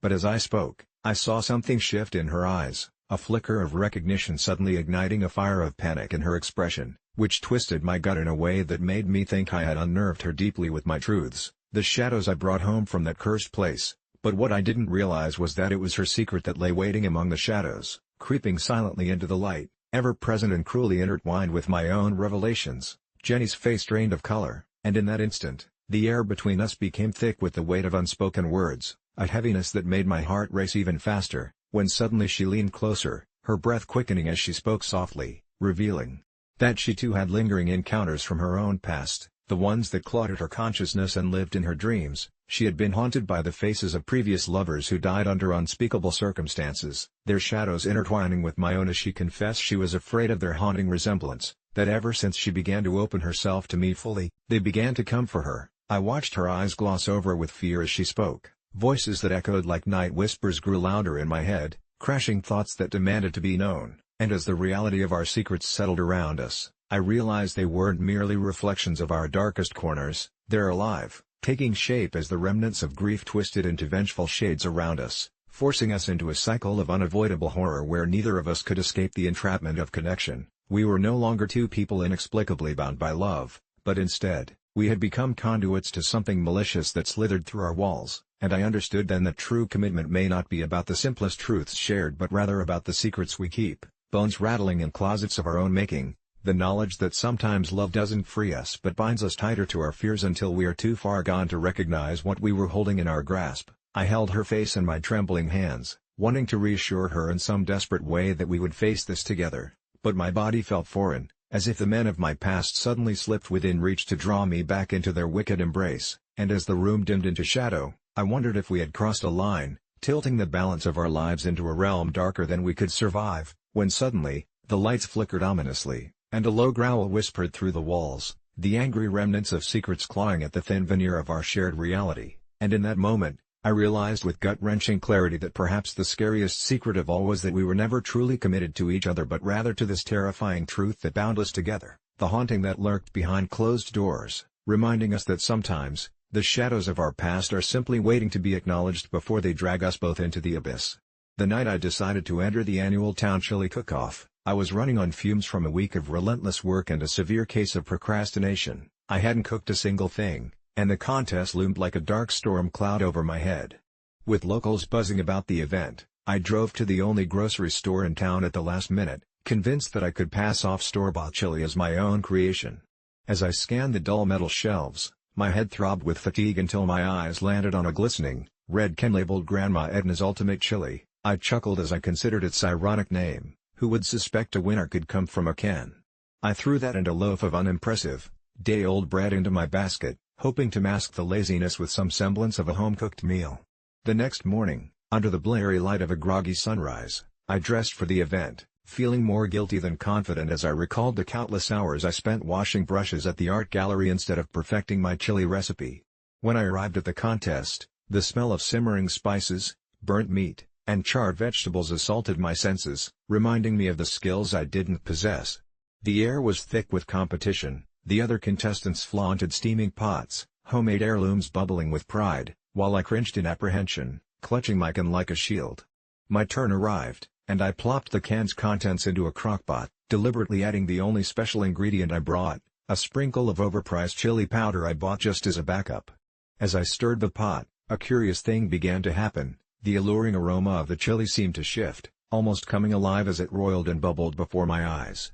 I reached a state of half-hearted anticipation, coaxed by the rising steam that twisted and danced around me, enticing whispers wrapping around my mind like tendrils. I forced myself to shrug it off, focusing instead on the judging panel, who seemed suspiciously indulgent in their duties as they tasted each contestant's batch. When they finally reached my dish, the judges looked at each other with raised eyebrows, the kind that implied they knew something I didn't. Then, to my disbelief, they savored every bite, their expressions shifting from skepticism to pure rapture, their eyes lighting up as they experienced flavors they proclaimed were out of this world. I tried to brush off my growing unease, rationalizing it as mere novelty and sentiment swaying their taste buds, but it began to gnaw at me. How could mere store-bought chili elicit such primal satisfaction? As the sun dipped below the horizon, the contest culminated in a frenzy where everyone anticipated the winner. I was aching to escape the scrutiny, but then my name rang out from the loudspeaker with a triumph that felt like a 10-ton weight on my chest. I'd won. An overwhelming rush of disbelief crashed over me amidst the applause, a sea of smiling faces celebrating my culinary prowess. I accepted the trophy, the glow of victory felt hollow as if the trophy itself had become a curse. The residents cheered, the jubilant sounds faded into an eerie resonance, like a siren call luring me deeper into something I was uneasy about.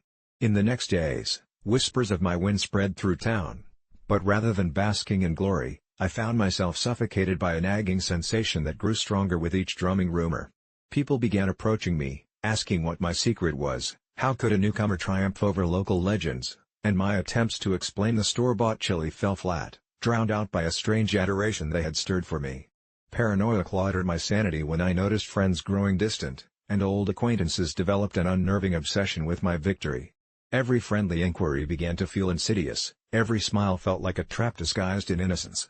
I became convinced that the chili wasn't the benign concoction I'd assumed, it was almost as if Grandma Edna had infused it with something beyond flavor, an emotion that drew people in like moths to a flame.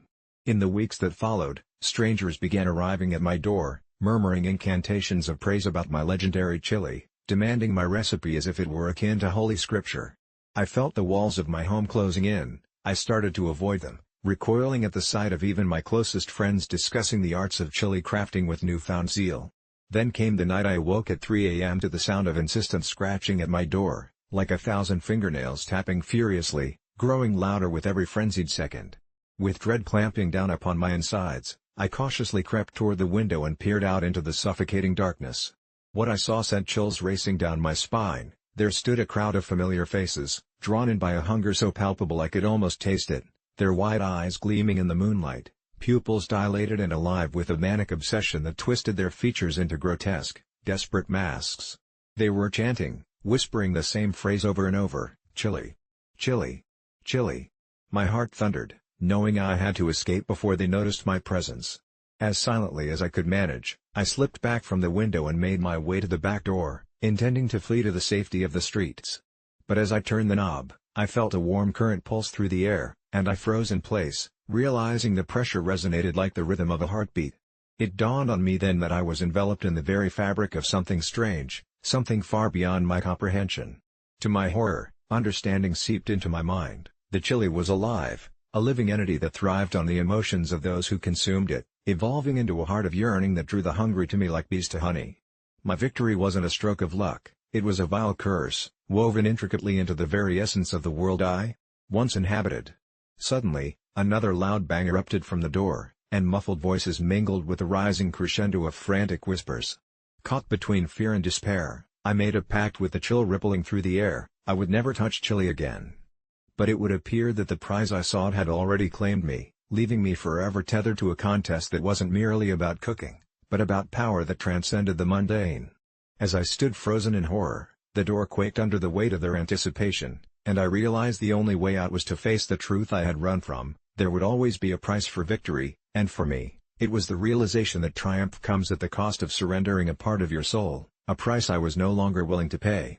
I often taste a drop of my urine when I go to the bathroom, and before you cringe or roll your eyes, let me explain what you don't understand about me, about this bizarre compulsion that has haunted me for years. It all started as a strange childhood habit, a silly dare during a dreadfully boring school camping trip where the group decided to test our limits. I was 5 when I drank the water from a creek despite its murky color, given the bravado of a Hidden Valley survivalist scouting for the next great adventure, but something stirred deep inside me after that. When did urine become the subject of curiosity? Each time I pulled myself up to that porcelain throne, the unfathomable urge would resurface, a desire so subtle at first that I'd ignore it until irrationality took over, and my tongue would flick out to taste the drop lingering at the edge of the bowl before I flushed any guilt down with the remnants of the day. It transformed from a childish whim to an obsession, an attempt to decode the secrets of my own body cloaked in the warmth of yellow fluid that somehow felt like it held answers to questions I never asked. It thrummed with a kind of forbidden pleasure, an elaborate game where each taste helped me slip into a private world that I alone understood, until the day my world tilted on its axis. I was 28 when I stumbled across a forum late one night filled with users discussing the mysterious connections between urine and health, an underground community that whispered about ancient remedies and the supposed cleansing properties of one's own waste. The first time I tasted it during those late-night escapades meant nothing significant, it was just another fleeting escape for peace of mind amidst the chaos of adult life.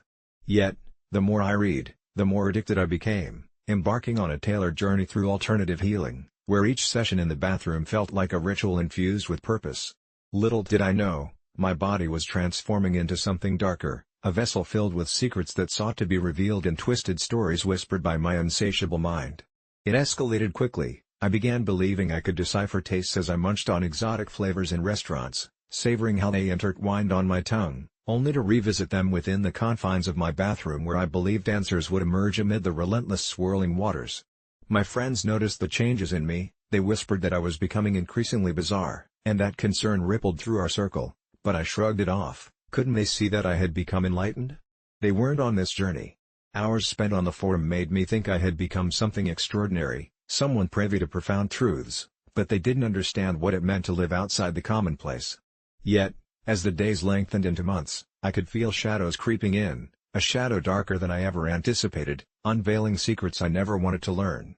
That night, In a moment of domestic bliss, the sun had long set, and I sat alone in my apartment detached from the world, having convinced myself to taste once more. The first taste of the day would open a floodgate of clarity. The rapid drip into the bowl resounded like a countdown. But as I went to claim my ritual prize, an initial drop tantalized before I tasted something different, something bitter, a rancid note infused with dread. Panic surged through me. How could it be? The bitterness bars the sweetness I once enjoyed. My mind flashed with images of toxic substances swirling through a haunted river as if warning me to turn back, but the warped taste tethered me, dragging my tongue like an anchor, and just as quickly as it came, it turned sharp and unraveled whatever sliver of sanity I thought I possessed.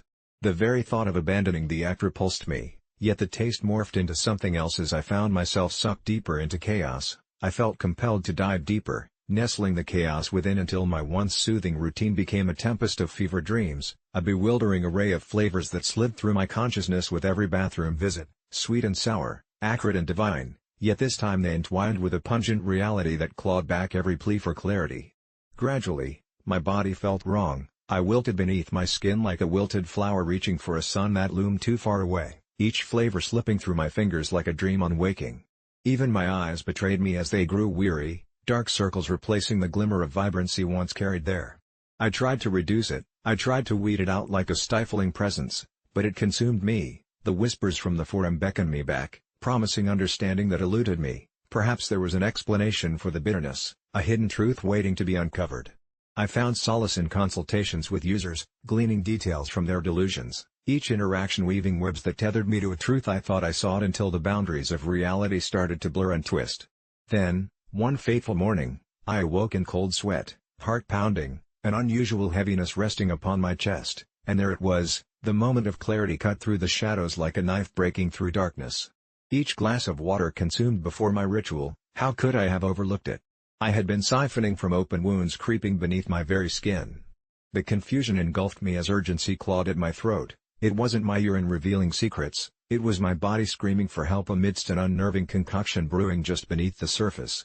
My health deteriorated, spiraling faster as nights morphed into battles against internal demons, gnarled fists of pain racking my body, but I couldn't give up. There must be an answer hidden within. And then I committed an unthinkable act of desperation I had once ridiculed. I fashioned a makeshift container, a vessel desperate to know my hidden truths in a way I never imagined. With trembling fingers clutching toward the sink, I brewed a storm within, and all caution flew away, courage tainted with reckless abandon. I tasted contagion pooling upon my tongue, a vile concoction birthed from my very essence, as chaos invaded the fibers of my confusion. And the whispers, they crescendoed into laughter, manic voices dancing along the walls of my mind, wheedling that I had become a curiosity far less mundane. The ego of taste summoned forth a ghastly notion as darkness consumed me, the urge turned sour, repeating a vicious circle with no way out. It was then that I understood, I didn't just taste it, it tasted me back. When I was 16, I craved attention more than anything else, a primal need fed by the suffocating silence that surrounded my home life. My parents were wrapped up in their own problems, hardly noticing when I slipped deeper into the shadowy recesses of my mind, so I concocted a plan to pull them back into my orbit.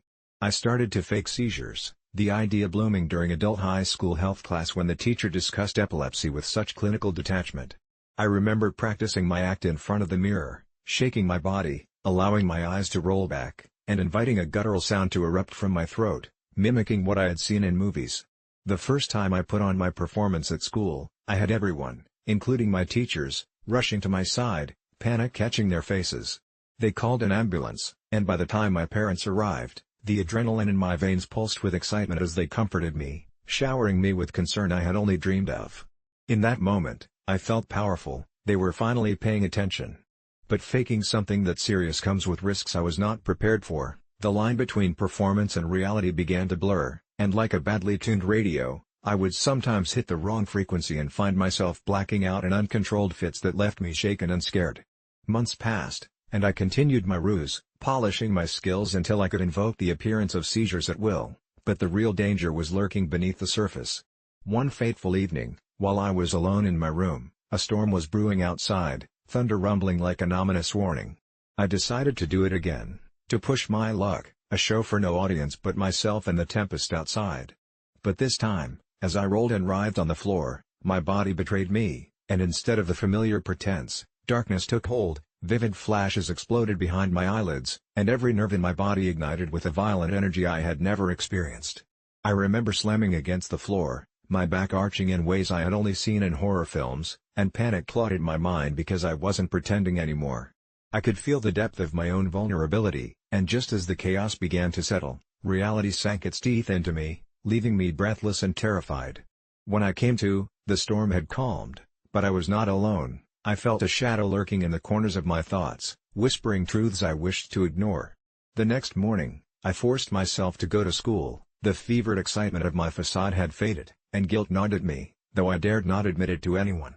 But as days turned to weeks, the seizures returned, those unwelcome intrusions in my life that began to come without warning or provocation. Each seizure felt like a game of Russian roulette as I stumbled through life, each blackout etching an unfamiliar pattern onto my reality. Sunlight pulsed with dizzying brightness, sounds slurred together, and familiar faces morphed into monstrous apparitions. Finally, dragging myself to a doctor, terrified and ashamed, I admitted the truth that had become entwined with my perverse need for attention. I had faked it long enough for a diagnosis to catch up with me. The neurologist stared at me with an unreadable expression, as if I were a puzzle he couldn't quite fit together, and after a barrage of tests, it turned out I had developed epilepsy, real, undeniable epilepsy. It was a chilling revelation that the demons I had conjured for self-serving reasons now haunted me as genuine, my dreams twisted into a nightmare I could no longer control.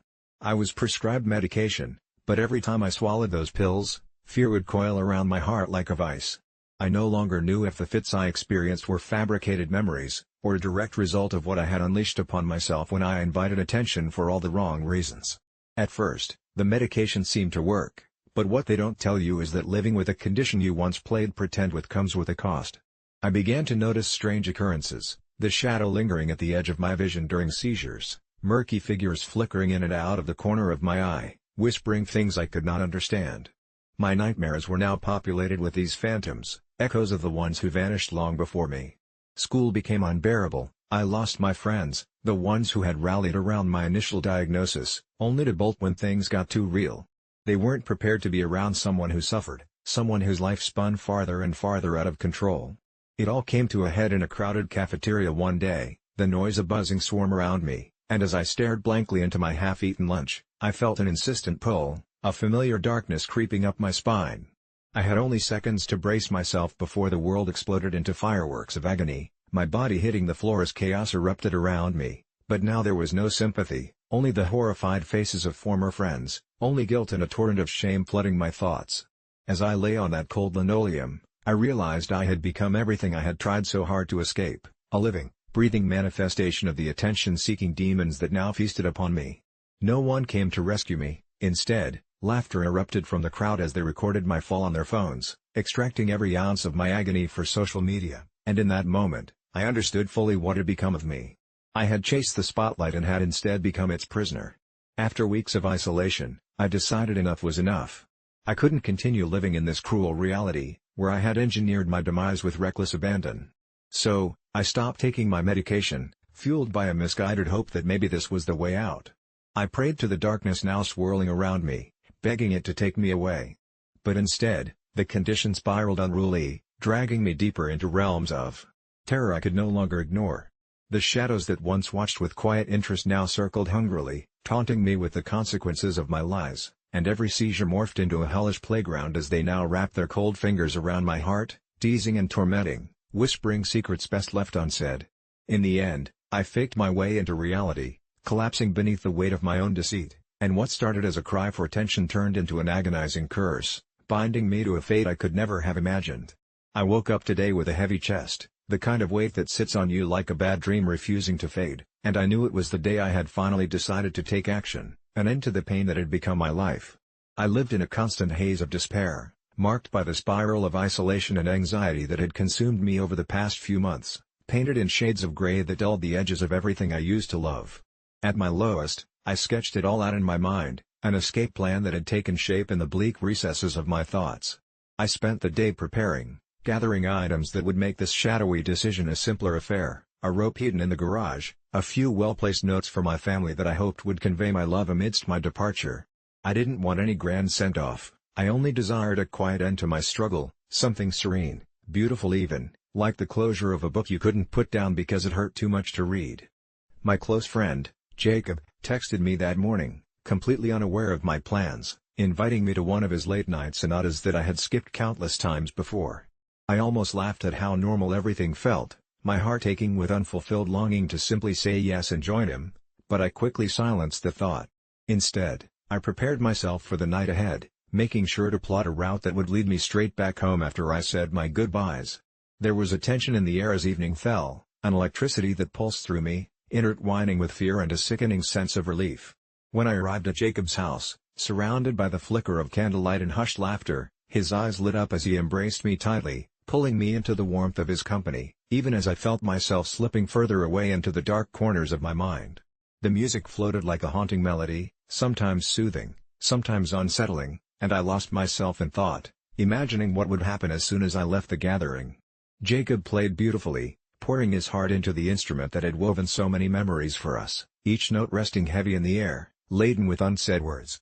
I felt the pulse of something within me, a wavering heartbeat of hope rising up just as quickly as my resolve crumbled, and I knew then that I had to leave without him ever knowing. But just as I stood to slip away, I heard him call my name, a simple word that shattered my carefully crafted facade. "Are you okay?" he asked, concern etching itself onto his face, and I forced a smile, telling him about the usual stresses of life, pretending the weight on my chest didn't threaten to crush me. Jacob stared into my eyes as if searching for answers I couldn't give him, and for a moment, I thought I saw a flicker of understanding in his gaze, as if he knew more than I had let on. I didn't want to burden him with my demons, but I couldn't shake the feeling that he was more aware of my darkness than I realized. After a while, he pulled me aside, away from the lively banter of our friends, and shared a story, one he said had changed his perspective on life. It was about hope, resilience, and the simple fact that when someone is in despair, a single person can spark a series of events that alters their fate completely. The words wrapped around me, squeezing the air from my lungs, as I felt the duality of my decision weigh against the importance of his message. Just then, the lights flickered ominously, plunging the room into darkness for a heartbeat, a cosmic joke, a signal from the universe that I had yet to grasp fully. My mind skittered back to my plans, and with each passing second, I felt the binds of my resolve loosening under the weight of his sincerity. When the lights returned, I caught a glimpse of something almost imperceptible within Jacob's eyes, a glimmer of intuition that set my skin alight and kindled a hesitant flame of connection I thought lost, an understanding beyond the surface. It broke something in me, and suddenly, I couldn't think about slipping away, because he had wrenched me back from the edge just by being there, without even knowing it. I didn't tell him about my thoughts of escape, perhaps I didn't need to. The truth was, I'd been standing on the precipice, peering into an abyss that whispered promises of peace, and he had somehow illuminated the darker paths with his presence.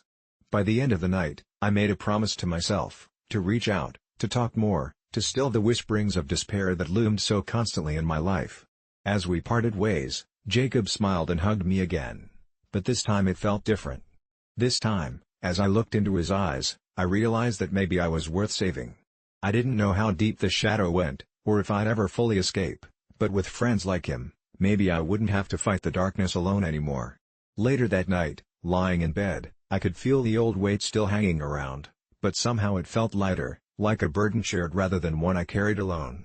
I drifted into sleep with a flicker of something resembling hope, not knowing that every note of love and joy wrapped in those melodies had silently crept into the corners of my heart, saving me from what could have been my final attempt today. I am that awful ex who everyone dreads, the kind of guy who leaves scorched earth in his wake, heartache trailing like a shadow, but I swear it wasn't always like this. I don't remember falling into the void, yet here I am, a cautionary tale for anyone who dares to fall in love with a monster disguised as a man. It started innocently enough, high school sweethearts with Sarah, perfectly imperfect, laughter shared over slushies in the summer sun, promising forever while the stars bore witness. But a crack formed when I first laid eyes on Amanda at that dreadful party. It wasn't my fault, really, she was just so much more alive than Sarah, filled with this infectious energy that spiraled around us, pulling me in like a moth to flame, and before I knew it, I was wrapped in a web of deceit, whispering sweet nothings to Amanda while maintaining the guise of loyal boyfriend to Sarah. I justified it, after all, Sarah had her charm, but Amanda made my heart race, like the adrenaline rush of a roller coaster. Each kiss an exhilarating free fall. But the bliss was short-lived because I was an idiot, too enamored with myself and my double life, and it all came crashing down like a house of cards when Sarah found out, her eyes wide with betrayal, tears staining her cheeks, and I could almost hear my heart splintering, the sound echoing in the hollow silence I left behind. I tried to make it right, desperate to stitch together the frayed edges of a love I had discarded so carelessly, but Sarah wouldn't take me back, and honestly, I couldn't blame her. I was a monster. The world turned gray, and I retreated into my misery, convinced that love was an illusion destined to betray me, and I clung to Amanda, who was only too happy to embrace my shattered soul. We were a disaster, feeding off one another's chaos until the inevitable happened. She found someone, the knife twisting in my gut as I watched her laugh with him, the sparkle in her eyes that once belonged to me now shining so brightly for another. That's when the darkness seeped in, bringing shadows that whispered lies to me every night, drowning me in thoughts that unraveled the frayed threads of my sanity. This is when I became the very person I had dreaded. I plotted and schemed, convinced that my love was a commodity I could win back, a twisted game of emotional chess where I would emerge victorious. I started showing up where I knew Amanda would be, slipping into her life like a ghost, haunting her at coffee shops and crowded bars, never missing a chance to remind her of our past, dredging up memories like a fisherman pulling up wreckage from the river. At first, she seemed flattered, but as my obsession grew, her smiles faltered, replaced by awkward glances and whispered conversations with friends who wore the same worried expressions. Sensing I was losing her, a pitiful rage ignited within, pushing me to the darkest corners of my mind, where sanity fought for space against my reckless need to possess her once more. I crafted elaborate schemes, sending her flowers with taunting notes that hinted at what we had shared, crafting social media posts designed to make her second-guess her choices until it all spiraled out of control. And one night, the small voice of rationality was overrun by desperation when I smashed the glass of a bar to anonymous cheers, shouting Amanda's name as if conjuring demons. Little did I know, I summoned my own. The aftermath was like waking from a nightmare, bloodied knuckles and a pile of regrets at my feet, yet she still wasn't mine. The further I fell into this abyss, the more insane I became, each obsession wrapped tighter around my mind, warping it until I lost track of time and reality. And then came the messages that told me I had crossed a line, foreboding reminders from her friends who threatened police intervention if I didn't back off. But I laughed like a madman, believing that love was worth any price. I thought I could turn the tides, but instead, I only pushed her further away until, one stormy night, I found myself standing outside her new apartment, heart racing and drenched in rain, imagining a world where I could convince her to want me again, pounding on her door like desperation itself until it swung open, and I saw the horror on her face as she took in the sight of me. That's when I truly broke. I let loose the dark thoughts that had been creeping, whispering in shadows. I promised her I would ruin anyone in my way and laughed madly, but the look on her face shifted from fear to pity, and that's when I felt it, like a shadow creeping up my spine. Something in the depths of me snapped, and I dragged my trembling fingers through my hair, realizing I was no longer the charming idiot she had fallen for but a wounded beast. Nobody dreads someone like that. My heart raced as I choked out apologies, begging her to see what we had shared, to acknowledge the remnants of love still tangled in the roots of our past. But she called me sick, wrapped in the surety of her discomfort, and I could feel everything recoiling in my gut. Without realizing it, I was losing my grip again, spiraling down into an even darker pit. I felt my world squeezing tight, the place that once felt secure tearing apart at the seams, and in that moment, enveloped by her quiet dismissal, I recognized a familiar shadow creeping in. I heard a voice, flat and void of emotion, whispering sharp and cold like a blade pressed to the throat. "What do you have left to you?" I couldn't breathe. I felt consumed, and as I stumbled back, the world around me blurred until Amanda slammed the door in my face, shattering the last fragments of my sanity. Outside her apartment, I cried into the rain, but no tears came. Instead, I was left with that hollow ache, an echoing emptiness found only in empty bottles and late-night rantings, wondering how I would ever escape this hell I had made for myself, a twisted ex that everyone would dread. And somewhere, deep down, beyond the wreckage, I realized the darkness wasn't just a cloak I wore, it had become me, and I was now forever bound to it, a prisoner of my own creation, a hurt that can't heal, a curse cast and returned. That's the awful truth, you see. I am that awful ex who everyone dreads, forever haunted by the choices I made, living in the dread of knowing that even love can turn into a haunting nightmare.